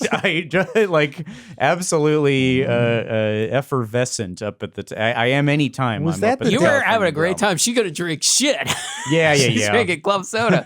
Yeah, why is she less Another lemonade. celebratory than me? Yeah, Was yeah. that I feel like that was a day we went to that lounge that just opened at Grand Floridian, and then I think, was it the same day, or am I mixing up my days? I Maybe don't we think did. it was. I think we May have done it that same day. Oh, okay. So we got to go to that Grand Floridian lounge on the balcony, and then went to Top of the World later Yeah. that night. boy, And- that's a day, right? They're just touring the. That's all you need to and do. You don't Trader even- Sam's there too. Yeah, Oh my monorail God. bar crawl. Yeah. Yeah, if you're like Disney World's too expensive, it is too expensive. But you can go to the hotels, And Yeah. not stay there. not Yeah. stay there, You can leave, and you can get the magic. You can get a little piece of magic. You can get so much magic. We felt Yeah. all Yeah. the magic, and this And- building glistening in the night as you leave, wonderful. And I felt the magic back in my hotel room where I was napping while you all were doing that. And then I got That's up how and got Jason feels dressed the and went, I think I'm going to eat chicken guy a second time. that's That's Jason's your on his magic. own calendar when we're on vacation. I'm a wild man. Jason folks. does his own thing when you're on vacation with him. I just want to make that clear. If you ever go on vacation with Jason, do not expect him to be with you 70% of the time. No. We did a lot of stuff together. We have done a lot of stuff We all together. broke off a lot. Yeah, but I Yeah. think that you, more than most people, just end up doing you're on your own thing, depending on what the vacation Sometimes, is. yeah. Comic-Con, I think we're a little bit more together. Yeah. There's lines to stand in. There was lines stand, which we like doing. Well, so, yeah, that's true. And Comic-Con, if you try to say, I'll meet up with you later, that's like the biggest pain in the ass. Like, Yeah. it's I impossible. never saw them again for Why- the rest yeah. of my life. But if I tell Jason, we're going to the Wired, we have passes to the Wired Lounge where you get free, like, little tacos and a free, what's the T-shirt? Oh, wait, I have multiple Mr., freebie Mr. Mercedes. Mr. t-shirts. Mercedes T-shirts. Jason got at the Wired Lounge multiple times, which is there's all these parties at Comic-Con, and some are easier to get into than others. And this one is like sort of hard to get into, but not that hard because it's got free stuff in it. And a couple of years in a row we went there, and Jason each year got a free Mr. Mercedes T-shirt, a show I've never seen. What the hell is Mr. Mercedes? Okay, Mr. Mercedes was a Stephen King novel that was turned into a TV show, I believe, for the short-lived either AT&T or DirecTV channel, and now it lives elsewhere. I think it lives on Yeah, it's Peacock whatever or something. confusingly named channel had Yeah. Louder Milk, which is also confusingly named. Right. Yeah. And they don't explain it. Their posters were just like AT&T network. What's that? Never heard of it. Mr. Right. Mercedes and Louder Milk. Then it's a Go- picture of a guy and a picture of another have guy. fun. Why aren't you watching it? Yeah, I told you yeah. everything you need to know. Right. And then there's a picture of Jason with the shirt on, wearing it Yeah. to bed, I assume. Yes. But yeah, no, we would do that. But yeah, I feel like on theme park vacations we do a lot of stuff. But then yeah, you're on your own timetable often. Napping. Well, we all would have gathered, I think, in a previous time to check out some great entertainment up at the top of the pinch. We all would have made a point of getting the table, getting some big plates of ham and rice salad, some rock candy and gin drinks, and enjoying. This is a quote from ImagineNerding.com about the former Top of the World bar. Where else could you enjoy roast duck with orange sauce, veal Romanoff, and rose petal salad while being entertained by the likes of Carol Lawrence, Jack Jones, and Phyllis Diller? Mm-hmm. Amen. I cannot answer that question. I don't know where else you could eat literal rose petals and watch Jack Jones, who I Googled and is the singer of the Love Boat theme. Yeah. Apparently. oh. Which seems like that would have been a guy on your radar. It does. Yeah. Yeah. Yeah. Yeah. Why am I passionate about? Oh, now I'm not going to produce the name. The Believe It or Not. Right, Joey right. Scarberry. I want to say, believe it or not, I'm walking on air. Love. I'll get into Jack Jones, but yeah, lots of you can see Sherry Lewis and Lamb Chop. I mean, God Up bless there. her. Oh, man. I would have loved to have Adults, nothing but adults, because it's a bar. So adults Right. at a bar drink rock candy and watch Lamb Chop. That's the ad stuff Jason's talking about. You're getting adults there. And Yeah. was Sherry Lewis just doing her Lamb Chop show for adults? I don't know if it was a blue lamb chop. No, I I, bet don't she know would- if it was a profanity laden lamb chop. I act. saw Sherry Lewis. Have I talked about seeing Sherry Lewis in person? I don't think so. Well, she opened the first Target in our area that opened in the mid '90s. Sherry Lewis and Lamb Chop were at the opening, and we made a point to go see Sherry on Barrington Road. Miss Chop. Miss Chop. We were big Lamb Chop fans in the house, and we saw her. And really, all we did was stand in the parking lot and saw her maybe cut a ribbon. I don't know. She didn't really do a ton. It wasn't amplified. My memory is that it was not. It was Lamb just like, Chop's got a oh pretty yeah, I could soft see the voice, so. red hair lady. Mm-hmm. So yeah, we were big Lamb Chop. My parents are moving, and I was just sent a photo of the 3 Lamb Chop puppets that we had as kids. My mom wanted to throw them away and said they're dirty, and I said, no way. You are not throwing these away. You put those dirty puppets in the trunk and you drive them That's out. right. That's what I said. I said, I want those dirty puppets. Bring me my dirty chops. Dirty chops, and they're on the way. So I will get the Lamb Chop puppets to add to my So collection. then we all have one, and we can all do a funny a body yeah. Lamb Chop nightclub act. That's right. Yeah. Jason, who do you call? What's wait, that? I thought they were all Lamb Chop. No, Yeah, it's I thought- this is Lamb the Chop, 3 Hush Puppy, and Charlie Horse are the 3 main Oh, Lamb it's Chop the full. characters. I thought it was 3 lamb chops. Okay. Oh, boy. no. 3, yes, the 3 characters. The big 3. I guess Hush Puppy. The triumph, Hush Puppy or Charlie Horse. the holy Yeah. trinity of Lewis verse. Yeah. The names I kept coming across, Mel Torme, I saw mentioned as doing 10 days or 8 days there. The other Sold out for 10 10 days. nights. 10 nights. Gourmet. Okay, the other name I saw, I saw people saying Phyllis Diller, but then I saw a events guide of what was going on at the Contemporary at the time, and they mentioned Phyllis McGuire, and I was like, who is Phyllis McGuire? Phyllis McGuire was part of a 3-sister group called the McGuire Sisters. She only died in 2020. She was the longest living McGuire sister. And I pulled up some of her music on Spotify, and I just want to, Margot, can you play that McGuire Sisters song? Because it's shocking revelation about where we know this song from. Interesting. A couple of pretty gals. Sugar in the morning, sugar in the evening, sugar at supper time. Be my little sugar and love me all the time. Honey in the morning, honey in the evening, honey Pizza at supper time. So When be my pizza's on a bagel, you can have pizza anytime. Damn All right, it. you can cut it, We Margo. cracked the Thank you. case.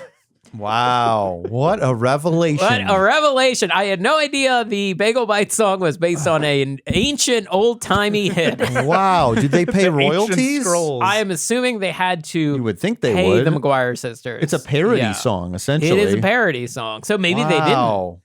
Oh, yeah, maybe parody law. So you could go to the Contemporary Hotel and hear an un-pizza bagelified version of the Pizza Bagel song. Oh, my Oh man, gosh. you could hear Phyllis McGuire sing that song in a haze of cigarette smoke. Wow, that's interesting. So obviously they were not performing that after the pizza. They probably stopped performing many years ago, I assume. I don't know.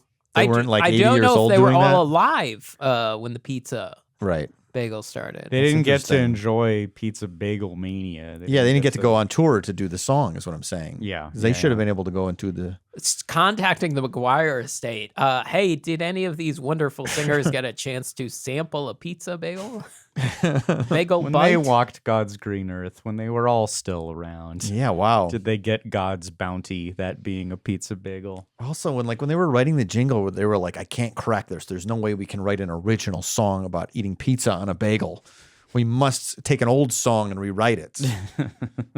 Like, I guess it's maybe it was just there was a deadline and it was like Elton John's Candle in the Wind, and he was like, let's just rewrite an old one. And they're like, let's rewrite the old honey on a whatever the hell they were saying. This could also be a thing where like older people would go like, yeah, you fucking idiot. It's that Sugar song. Oh, yeah, sure. It was a classic. Yeah. Yeah. Well, if you're old in the audience and you know the Sugar song and that's something that was obvious to you, let us know. Yeah. Also, Margot, could you bring up that picture labeled Jimmy Rogers? I couldn't find anything on Jimmy Rogers besides this one old photo. And this kind of sums up early contemporary, like what the early wonderful vibe. Photo that is. Yeah. Thickest mustache I've ever seen. The thickest hair. Both hair and mustache are 3 inches deep. Thickest eyebrows. That logo on the back wall, though, is my favorite thing I've ever seen. It's sort of, it's a bunch of cascading octagons. Yeah. I haven't counted the going sides, from red to yellow. And it goes through all the colors that were available in the early 70s, from dark red to lighter red to orange to yellowish orange. And then there's just a big circle that looks like a weird petri dish made out of carpeting or something. Like a little those are all microbes. Or I guess sperm. I'm sorry, I apologize, but yeah, it's so weird, the whole image, but it's such a great thing. I don't know. It looks like carpeting on the wall. It's a vibe. It's a vibe in there for sure. And world-class entertainment. And Connie Stevens, Vic Damone. Those are names that I may have heard before. I couldn't tell you for sure. Everybody all entertainers around that time. It was just kind of trust. Like, that is a name. That's somebody, right? Yeah. No, it is. No, Vic Damone. Oh, come on. Vic Damone. He did whatever. I'm not going to look it up. It's Vic Damone. Vic Damone Trust sounds like me. a person that does. You know Victim. If there's somebody named Vic Damone, they're a singer and they're a good singer. And that's course. all there is to it. And they're in the contemporary 10 sold out shows. Yeah, this is stuff we've talked about. Like, where Disneyland and Disney World, like, it was, I don't know that Vic Damone was like the hippest thing in that year. You know, like, he might have been hipper things going on in the 70s music wise. I just guess, but So, like, Woodstock, did Woodstock have any effect on the career of? No. Well, Vic Damone, no. I don't think it was like Stephen Stills wasn't playing at the top of the contemporary, but they were certainly trying to draw a certain crowd that they're not courting as much anymore. Well, if you wanted to rock, there was still a place for you, and that place is called the teen pool. Unlike sometimes kids go to their own pool, separate from the adults, or the adults have their own pool. Right. The contemporary, a rare scenario where teens are cast off, have their own pool because they can play rock music. Yeah. Because it would be too jarring to hear a bunch of bread. Right. Imagine if you're just a good American Vic Damone loving man, and then you get blasted by bread. What is this? Yeah, well, your kid. Look, you might not be ready for this, but your kids are gonna love it. Your teens are gonna love it while they're swimming. Those teens at that teen pool are up to no good. They're smoking cigarettes, unlike us at the adult pool, who are also smoking cigarettes, but it's good when we do it. They're better cigarettes. We do it with class. Yeah. Oh. Also, just the teen pool just seems like a real pervert trap. You could, if you were trying to run a Chris Hansen operation. Oh, I see. Yeah. We put up a Craigslist ad saying there was the opening of a teen pool. And hey, half of the top 10 Billboard charts are over at the teen pool with people they've crossed state lines with. Oh, yeah, the 70s with a teen pool that played rock music. Oh, my God.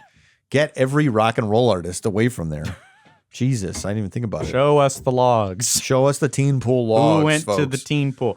there was more wholesome stuff going on for kids to do. It seems like people were very fond. If you were a kid who went to the Contemporary while your parents went upstairs to swing to swap keys, you could stay in the Fiesta Fun Center. The arcade was kept with the Southwest theme. The Fiesta Fun Center, which there was a movie theater for just $1. You could see classics like Love Bug, Mary Poppins, or Song of the South. Oh, good. Whoops. Moving on. There was also a big shooting gallery that seemed like legit and Imagineered. I mean, Disney building a shooting gallery. Then. That was gone by the time I went for the first time. Yeah, where you just had like an arcade, and the Southwest of it is gone. I went in 89 or 90 for the first time. Mm-hmm. Yeah, so that was gone. There was a big mural on the wall that had representation of the three caballeros in keeping with the theme, and the caballeros had girlfriends who were that's the only media in which these three caballero girlfriends appear. Like Chipette Caballeros. Yes, essentially of whatever their names. Do you have a photo of that? I don't. That's just a note. Okay. Yeah. We'll find that. Maybe there's some record of like what those characters' names were. They just actually I do have a photo, and they just look exactly like them, but the way you try to find just your exact equivalent, but like the Chipette. General. I mean, the Chipettes are mirror images of the chipmunks. Yeah. That arcade. My memory of the arcade is basically one thing. Yeah. And it's one of the most exciting things ever, as far as Disney World memories, is they had, and let me find it. I have the picture with me here. The only time I have ever seen the real Ghostbusters arcade game. Okay. That was not, what's the deal with that? It was not a common? I guess not. That's one of those things as a kid where you walk in and you go, this is a complete, like I've never seen this before, and I would never see it again. I have a similar memory of an arcade like in another beach town where I was like, holy shit, what's this Ghostbusters machine? Never saw it again. Really? Interesting. Because the only other arcade cabinet that had never seen again was a Bucky O'Hare arcade cabinet. Mm-hmm. And that was at the Little Caesars, which became the Caesar Land, which is still a topic we need to get into one day when we can find like somebody from corporate that has the materials. This is just nothing to go off. Because there's very little just as far memory. As pictures. There's just some people from the Schaumburg. Only Little Caesars that was like a Chuck E. Cheese, essentially. Mm-hmm. Ghostbusters, I wonder if it was not widely available, which is crazy because it was such a popular cartoon and movies. It could have just been like they made it when the show was wrapping up. Maybe. And it's like the Turtles game and the Simpsons game and the X-Men game just like overtook. I guess, but you would think. Yeah. Scott, you played like Simpsons and Turtles, the main arcade games. Yeah. X-Men was around, games, whether you played it or not. Mm-hmm. But Ghostbusters do you ever recall seeing this? No. I saw. Yeah, not a common one. I guess you're saying once. Yeah.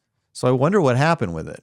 So, but that's almost as powerful a memory as like going on any of the rides for the first time to me.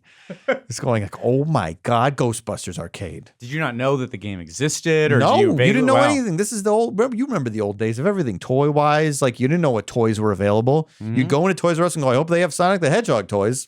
I mean, unless you saw a commercial, you wouldn't know. So when you'd go into a new arcade, you would find games you never saw before.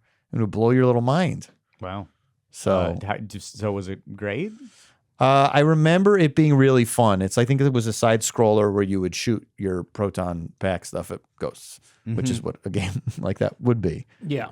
But my memory was it did live up to it. But I think I didn't get to spend too much time there because my parents probably were like, "We should go to Disney World." The thing we paid for and have been planning to do sit here for some time. Although I think maybe timing-wise it was bad because I did end up beating the X-Men arcade with some kids because it was broken, and that was at Grand Floridian. Okay. So a bunch of like strangers and I one night like teamed up to beat Magneto, and it was a wonderful moment, and we never saw each other again.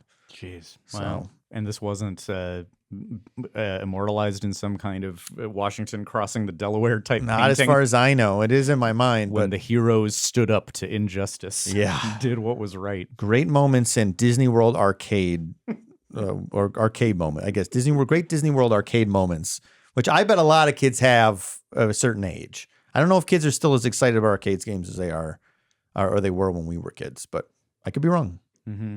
because it's still there. The arcade is still there now. Do they have tickets now? Some places have tickets. Some think places they have have cards. Right. I think they have Yeah. some sort of like Chuck E. Cheese style thing there. I could be wrong. At the contemporary, I'm not sure. To redeem. Let's start. Let's get our remaining details that we like, because there's a big thing that we haven't gotten to, and I can only assume it will be the closer. Yeah. So toss out Yeah. anything that's else. right. Can you bring up that concept art picture, Margot?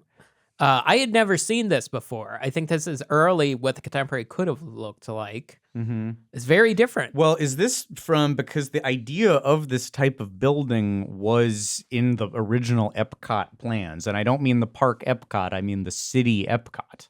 Like there Right. was this idea of a general building vibe that I believe was supposed to be a mall.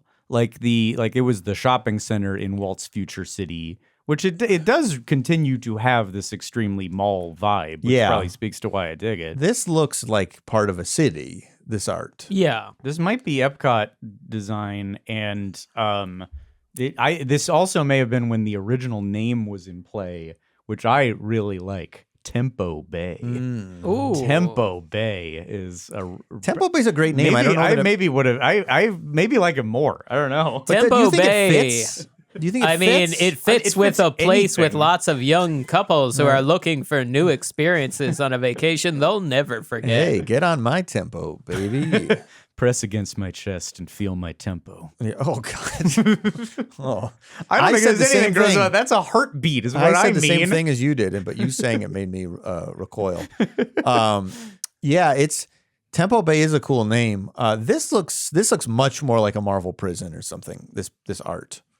This looks a Yeah. lot less inviting, but it is Let's cool. Bring this back for a prison. For Avengers If you're out there, campus. if you're out there about to build a prison and you listen Well- to this show, Yeah, if you're a part of the prison industrial complex in America and you're looking for fresh, innovative ways to make some money and build new prisons, listen to Podcast The Ride and then just steal an old Disney concept. if you're part of the prison industrial complex and you subscribe to our Patreon, then we think you're great. We love, yes, we're, Thanks for everything we're you do. against the prison industrial complex unless you are paying us $8 a month. Yeah. Then we're on board.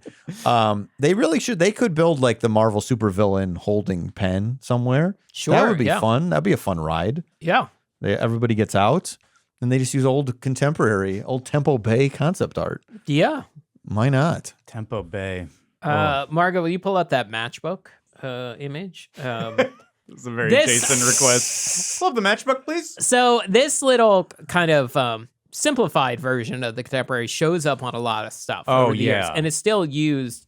Can you switch to the menu too? Like they will tile it too, and I think it. I mean, this looks like this looks like the Overlook in The Shining. Oh yeah. Oh yeah, God, that'd be great as wallpaper, as computer wallpaper, as anywhere you want. Yeah. it. So You want it. I As think as a shirt, as a Kooky Lassiter shirt. they yeah. did like hit on some stuff that it's like, yeah, this works for a place called the Contemporary. This is kind of like timeless. You know, works in a lot of eras.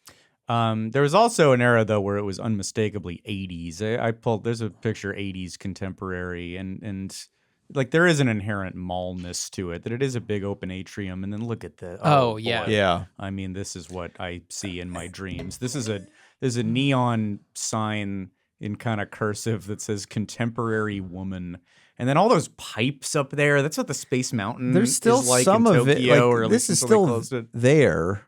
I think this so. gift shop, and it's I pretty think much in the I think same- the pipes are still there too. Yes, I believe the pipes are. The lighting is absolutely different, but the gift shop is still there. I don't it so think they're much. selling the same things. They're not selling like big thick denim shirts. I don't like. Looks like Big or that's a cloth jacket flowers maybe right for there. ladies to wear. They aren't selling like bizarre a top that's very long, and then Yeah. the skirt doesn't start until like past your hips. Right. Bizarre proportions. But the last time I was in there, I remember being like, "Oh, where's all the merchandise that says contemporary?" And they're like, "We don't have any." And I went, "What?" Yeah. Oh shit! Bring back the rock pillows. Give us something to buy. Maybe that's different in the last couple of years. But I that also was don't think a that while you ago. can rent. I believe there was also Contemporary Man, and you could rent tuxedos there. You walk into a store that looks like this and rent a tuxedo. Oh my gosh, we would have done Imagine that how for a weird show. that tuxedo is, and there's probably like a little Coke vial Oh, deep in the pocket. right? Because Top of the World Lounge, the detail it says somewhere it said like jackets required for men. Like it was so you a go nice rent it place. from so you can the contemporary potentially contemporary go men. rent it when you're getting your shipped box of oranges. The ultimate. ultimate. That's a 15 timer. Well, is the big thing we're waiting for the ultimate 15 timer about the contemporary? Well, I don't know that we've fully addressed it, but Yeah, I you don't want think we have. let's get to it. Let's do it. Richard Nixon. Richard Nixon. Richard Milhouse You might Nixon. know this already, but this is the Contemporary Hotel, and the specifically the adjoining convention center is where Nixon said, "I am not a crook." That is right. That is let's the break- ultimate little piece of trivia. That is a good People one. love that. Normal people like that. Yes, that one won't put them to sleep. Right. You say that to Say people. it and then stop. Then don't say anything else that you've heard today. Yes. Regular folks that don't give a shit about any of this go, wait, what? Yeah, it's a That- thing. Like every president has a couple phrases you can just say. You know, ask not what your country can do for you. Tear down this wall. Like, I am not a crook quickly became Richard Nixon's. It would be like, you'd be like, yeah, did you know when Bill Clinton said that he didn't have sexual relations with that woman? That was at Knott's Berry Farm. You'd be like, what? It was? Boysenberry Festival. Yeah, boysenberry. Yeah. He had some boysenberry on his shirt if you look. If He you was look close, eating, yeah. It was a purple tie, so you couldn't Yeah. tell that much. Luckily, or he Yeah. planned for that because he was smart. Say what you want about the guy, he was smart. He was smart. He was Boysenberry tie. sloppy boy, but he was smart. Read My Lips, No Taxes, Cedar Farm. George H.W. Bush. Yeah, it happened. Another notorious quote. You ever think about how we are in our lives very often near where one of the most notorious? This was probably I am not a crook. One of the most notorious until the great presidential quote, "Grab him by the pussy." That that's that very- is yeah, the yeah, yeah, NBC studio. That was mere steps from Jay Leno's Tonight Show Right. studio. We so often like I'm getting off the freeway and passed right by that. Yes, right where the Billy Bush situation happened. Yeah. If you watch the full video, that happens. They leave the bus and they walk into the building they're going into, and they pass by an old timey car that is at the entrance of Jay Leno's Tonight Show studio. This can only be a Jay Leno. Oh, I never realized that. Duesenberg or something. Watch the tape. Watch the tape. Not the part that Not the bad part, that happened of and he the still bad got man, elected. yeah. But if you want to see an old Duesenberg, the real point of Wow, that tape. Jay's car is in the tape? It is. Wow. It's complicit. The car was. If the car had said a big auga, if Jay had honked his horn at the right Wow. time, it might have startled Trump and Billy, and it wouldn't have happened. And then he would have gotten And it would elected have even been- more I was gonna say easily. there would be there would Yeah, be what no difference. future am I describing? Yeah. The thing you're describing isn't even that big of a deal after the fact that it didn't do anything and he still became president. But As opposed to "I'm not a crook," which is it's not like it hurt him, but it's certainly like synonymous with the whole thing. the Yeah. collapse because it happened within the year of him stepping down. Let's say all right, so the full picture here. Sure. November 17th, 1973. Jason, you were talking about like what this was, the Yes. specific event that was happening in the convention center. It was a 1-hour press conference with the Associated Press Managing Editors Association. Now think about that. What president after Nixon is going to I'm going to go talk to the Associated Press editors for an hour? Yeah, I mean, only doing an hour. Trump can improvise 6. That's true. Sure, Yeah. no problem. Very as long as it's coherent. in front of a bunch of hooting and hollering. People Yeah. he's actively giving COVID to. That's right. But he was being asked about making money in public service. Uh-huh. And the full quote, I've earned every cent. And in all my years of public service, I've never obstructed justice. People have got to know whether or not their president is a crook. Well, I am not a crook. I've earned everything I've got. Anyway, he said that in November 73, stepped down in August in 1974. So turned out he was a crook. Now this plays into the observation that I wanted to make about this. I don't have the clip of it, but here you kind of did a Nixon-y thing there. If this is what if I was going to try to do what I think kind of accurately it was and how he said it. This is my best attempt. They've got to know whether or not their president is a crook. Well, I'm not a crook. I've earned everything I've got. That's like maybe kind of a dry. Yeah. And then over the years, probably like within the year, but what it's become in pop culture And I invite you guys to all do this together. I think you know where I'm going with it. Here is I what know. the world has turned the quote into. Yeah. I am not a crook. He does yes, it's this. The people think this. They picture He's him it's a priest side. That's my thing. It's priest side. And then I shake on my jowls. I am not a crook. Suck it to me.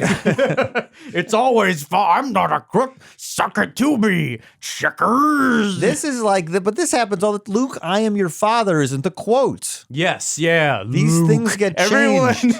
the fact that people so really confidently and probably to like entertain people at a party, like, look what I can do. Luke. Like, he doesn't say Luke. No, he doesn't say it. He says I. Yeah. Do you want some more gin and nutmeg special?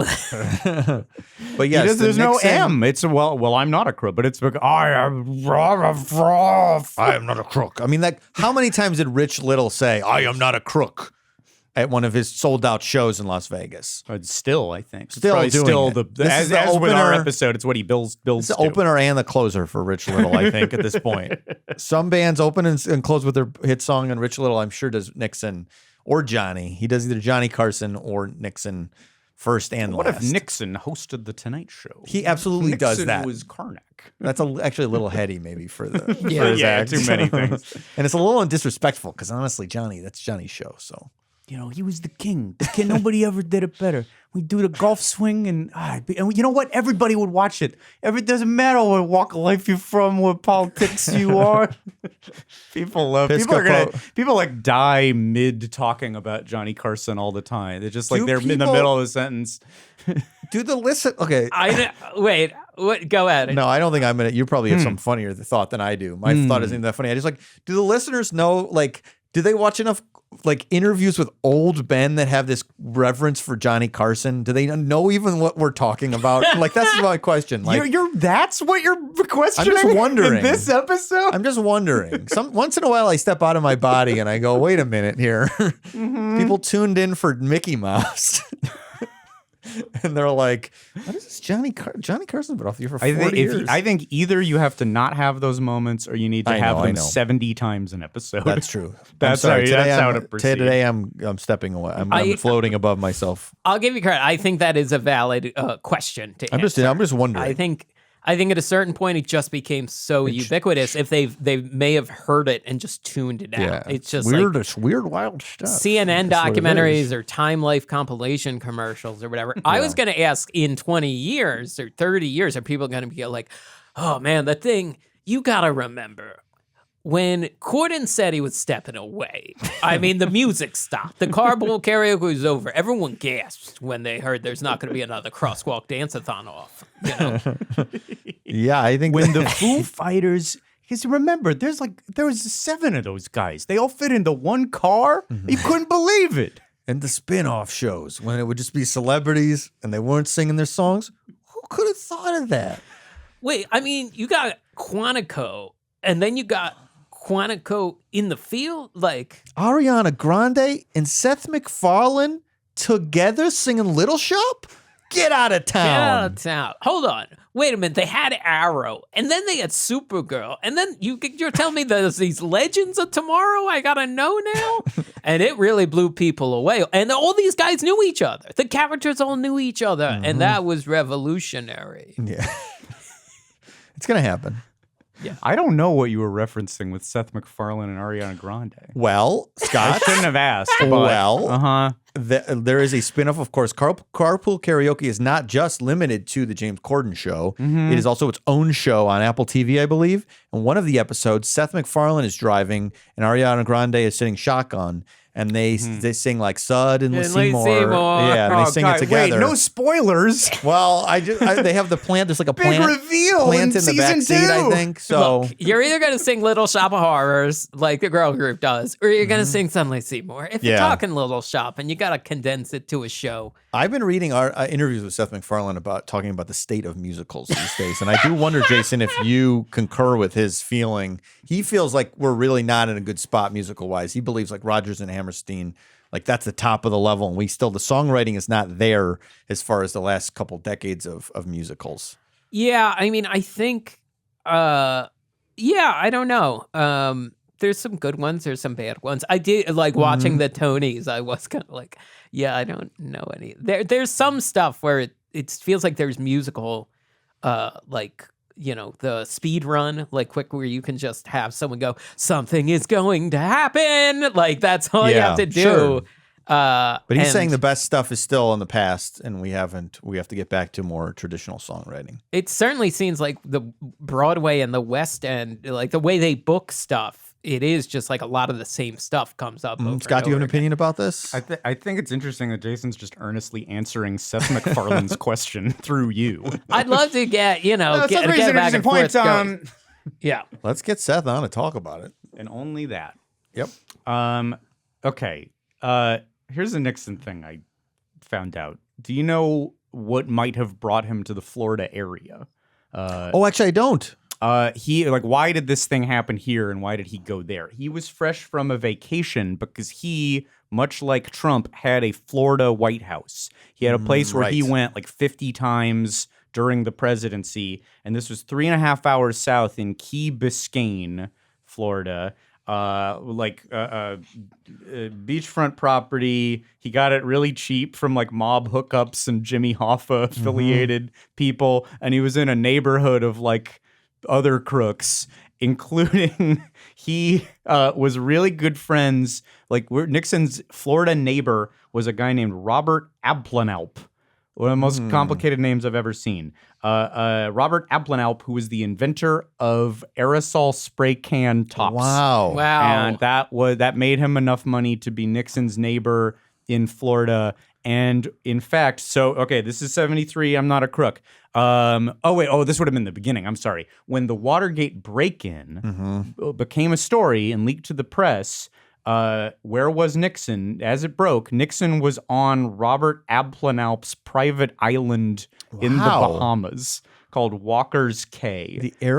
Not Musha Cay. Not Musha Cay, which is what I'm saying. So, like, there's a lot of notorious Cays at this point. Yeah, really. There's Fire Festival Cay. There's David Copperfield Monkey Cay. Now we know there's Watergate aerosol spray can Nixon Cay. I wonder if it's still in the family. I don't know. That's an interesting still, question. Still owned by the Abplanalps? Huh. I think it may have been slowly desiccated by hurricanes, which is the fate of a lot of these Ks. But anyway, it could be a future ordeal is stepping through every K. All the Ks, and discovering how many crimes and which crimes every K is associated with. All the crimes. By the way, usually pronounced Key, C-A-Y, Key. Like the Florida Keys. But sometimes spelled K. Yeah. Okay. Did I say it right or wrong? Huh? So you're saying it should be actually, we've been calling it Musha Cay this whole time. It should be Musha Key. I only learned this recently. A lot of times pronounced Key in that Interesting. area. Musha Key. I'm not 100% on which is and is not pronounced Well, Key. people have been confused now. They always knew Musha Key is David Copperfield's private island that had monkey butlers or whatever. Keys or Ks? I don't know. Keys or Ks? I don't know. I don't know either. I don't know if it's a key or a K. And anyway, so that's the wait. There was something else. So he was down there. That property in Florida had a helipad that was built by the Department of Defense. So America paid for Nixon to have a helipad. And then he sold the property and made a profit on it. So, like, that's iffy, right? To sell the helipad that the government built. And it looks so Florida shady and criminal that this property was used in both Miami Vice and Scarface. Great. The place where Nixon used to live. And I assume Nixon associate G. Gordon Liddy was on a Miami Vice episode, I think, because he was like a celebrity. Oh, okay. G. Gordon Liddy did the break-in. Got the acting bug.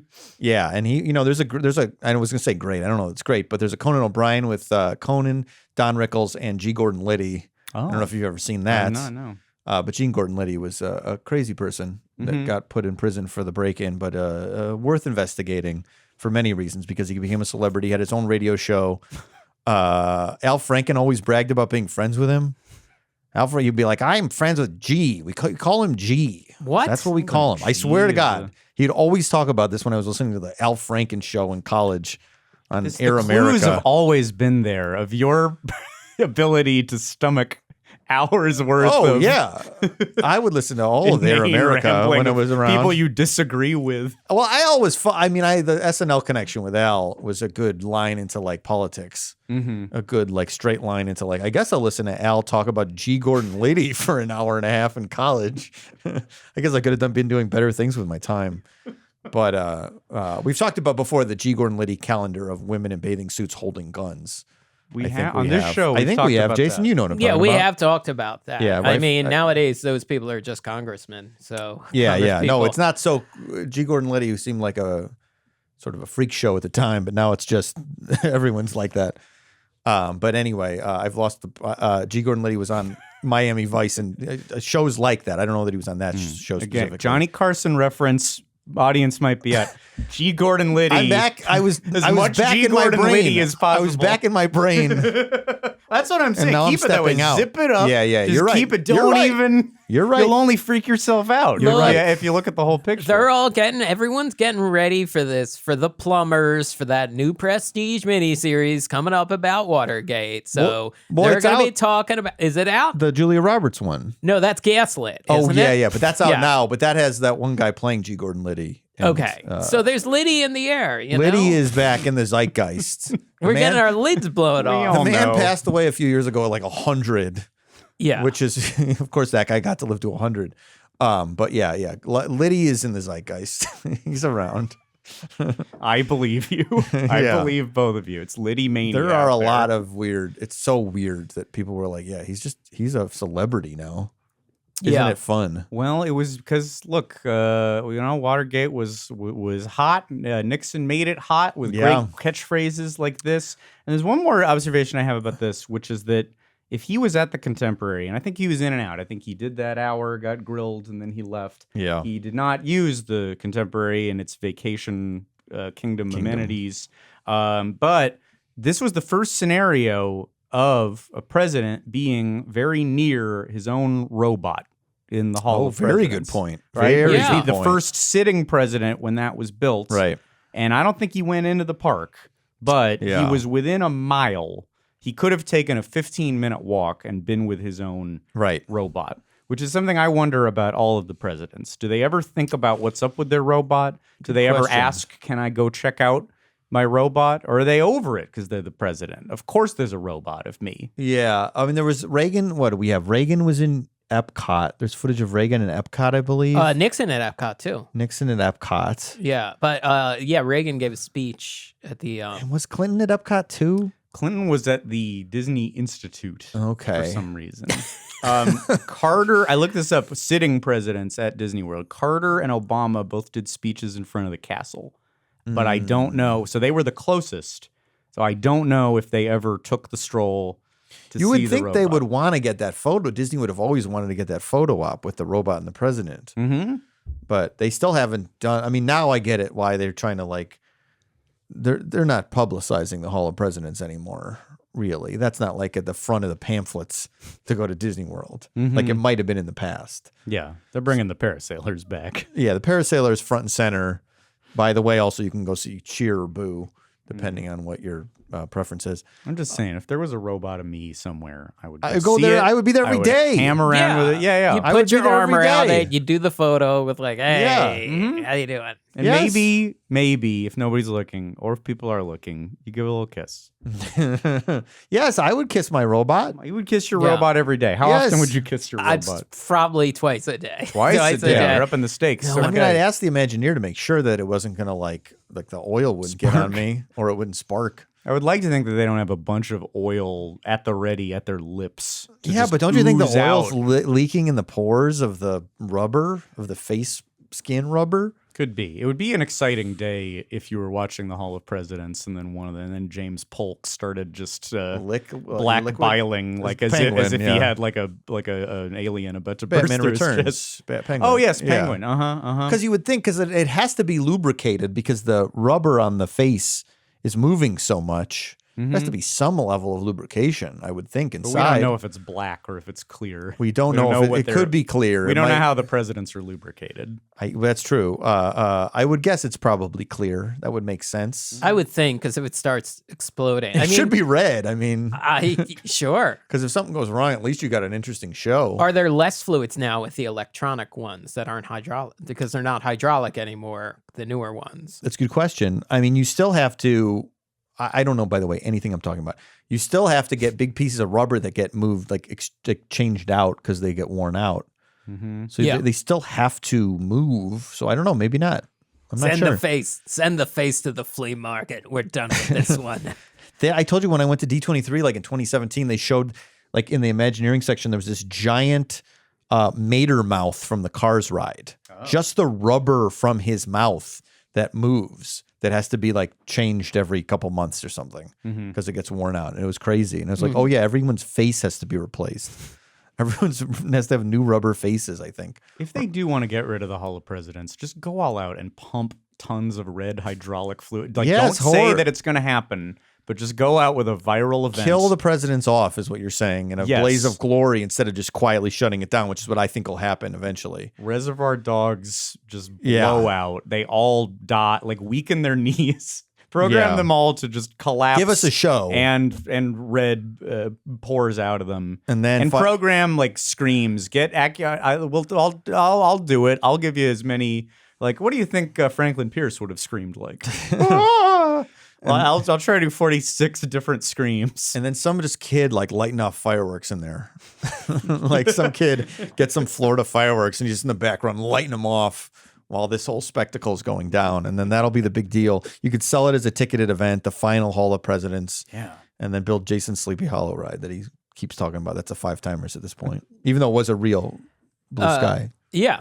Yeah. You brought it up this time. That's true. I did. Yeah. It can be, we all share the times. We all share the times. Okay. Final thoughts about Contemporary. We should wind this thing down. I love it. Yeah. I mean, getting off, we didn't even say comforting. Like. It's been so comforting having it in front of me. I could just sit and describe sitting on the monorail and going into the station and like just the warm memories I have of just like stepping on the carpeting, feeling the air conditioning in there. Yes. Like these are some of the most pleasant memories I have from the first 18 years of my life. Like there was nothing like stepping out inside the hotel and the feeling you got when you would do it. Like it's the most sincere I've ever been on the podcast. This is truly, and I still feel that way. I'm not sure if it's for sure tied to nostalgia, but I do wonder if you were an adult and you've never been, if you still have this kind of feeling of like, whoa, this is awesome when you get in there. Scott, do you know about the Top of the World Lounge is what they started to call at the top of Bay Lake Tower. That's the DVC only. I tried to go. We couldn't go because we had just booked the room. It was only for DVC members. And now it is called Top of the World Lounge M-A Villain's Lair. No, I don't know. Because it's got villain themed like drinks and snacks and stuff. Oh, I like that. There were guys. I don't know if this was like permanent or what, but there were like improv actors walking around. Okay. As if it was like a villain's night off. What villains? Who was there? You know, the gang, the Hades? crew, maybe Ursula? Hades? But like, and I think they were more Disney bounded dressed. They were more like, they were doing bits. Oh. And all. Interesting. Okay. Yeah. So you can hang with villains there? I like that. Was there anyone named Vic singing? Vic Damone. Vic Damone, yeah. Remember? From earlier. Vic wasn't from paying earlier. attention at all when Vic Damone I have lost track of the old time. We said so many old timey singer names. Vic Jason. And I was Damone. back thinking like, does everyone on these blogs mean Phyllis McGuire when they keep saying Phyllis Diller? Another gotcha moment from Michael to Jason. The gotcha press is at it again. Can we, Marco, can we just pull up, it's just called, I think it's just 70s Contemporary. Can we just look at a nice photo here because this is look at that, just twinkling at sure. Early Disney World dusk, a glow inside, severe on the outside, but warm and glowing on the inside, and to pull up in the in the monorail, like such comfort, such great then modern technology. I mean, it's a beautiful place, a calming place. Yeah, it isn't. I mean, everything is so expensive, but you can still you can just get on the monorail still. Yes. Yeah. Yes. So I just like, if you're like, Disney's too expensive, big pain in the ass right now, get on that monorail and take it in at dusk. Drive over there. Mm-hmm. Do it. Go get something in the lobby. You can go to Mickey. We didn't even talk about Mickey's Kitchen. Mm-hmm. Oh, yeah. Which is where I got kissed. What? I got kissed by Minnie at of those was at the at buffet, at the character buffet. Yeah, I have a picture of it. Oh, it's on my Instagram. I have a picture. Well, you got to. All right, we'll tweet that All right. out. Well, yeah. I was trying to go out on like a nice idyllic image here, but you have. I was kissed by Minnie Mouse. Much more of one at the that's Contemporary. That has already- nothing to do with my affection for the place, though. I swear to you, it's a nice thing. It's good. I liked it. You aren't just recalling. You hated it. You would have done a negative. Like looks like shit, stained on the outside. The 70s relic. What a garbage place is what you would have said until this magical kiss happened. Yep, and the performer made the smooch sound. That's the important thing. Is that the person inside the suit made that noise. Can you add? Can you do a Nixon and then add a smooch to the end of it? Would tie you the want whole episode real together. Nixon or the caricature? I think whatever way you want to go with it. I am not a crook. Mwah. Beautiful. Perfect. And that's the entire history of the Contemporary condensed. What a wonderful place. So fun to talk about it. You survived. Podcast The Ride. You can find us on the socials at Podcast The Ride. I assume there'll be a photo of Minnie mid-kiss or just in the general vicinity of when it happened. I believe she's got her snoot on my head. Mm-hmm. I think so. I'm trying to find it. Oh, yeah, here it is. I mean, take a look. This the sheepish face that you're making. Well, because I didn't really, believe it or not, I didn't really want the performer to kiss me. Getting rid of the kayfabe of the podcast. She also isn't. It's a little a false but she made nose. But she made she didn't like turn sideways with her mouse mouth and go like. So you like, didn't want it. Is what you're in reality. I was sheepish. This photo I look sheepish because the performer's shoving their plastic nose on my face. Put it in here. Get it in front of. Put it in front of my camera. You have a mouthful of eggs Benedict during this. Gee, I don't know. Oh, do I look like a little stinker? Do I look like a little stinker in that photo? Yes. What's the caption also? I said they're not allowed to talk, but they are allowed to make a loud kiss sound effect. That's what I wrote. May 9th, 2013. Who knew you'd be talking about it for years? A snoot you'd never forget. That's true. Merch is available in our TeePublic store. Perhaps a shirt that says a snoot you'll never forget. And for 3 bonus episodes every month, check out Podcast The Ride, The Second Gate at patreon.com/Podcast The Ride. You can also get one more bonus episode on our new tier, Club 3, where I believe by now we will have the results of the audience requesting to have Eva Anderson talk about whatever she wants. If you want to know how that panned out and what it was. And you know what? Eva gave us postcards. Oh, yeah. Oh, yeah. Marco, can you pull up that image? I took a screenshot of it to put it on the screen. It's the one last contemporary image. We got presents in this Beautiful, episode yeah. with Eva. Why did we get them? What did we do to deserve them? Oh, you'll have to go to Club 3 to find out. Beautiful. Beautiful. There it Both is garden wings. What an ending. I didn't realize. I thought you were still going. I Both said garden wings. Both garden wings ended in the in both picture. garden wings. Both garden wings. Both garden wings. That's going to be our send-off from now on. Jason yelling both garden wings. Forever. Dog. This has been a Forever Dog production. Executive produced by Mike Carlson, Jason Sheridan, Scott Gardner, Brett Boehm, Joe Cilio, and Alex Ramsey. For more original podcasts, please visit foreverdogpodcasts.com and subscribe to our shows on Apple Podcasts, Spotify, or wherever you get your podcasts. Keep up with the latest Forever Dog news by following us on Twitter and Instagram @ForeverDogTeam and liking our page on Facebook.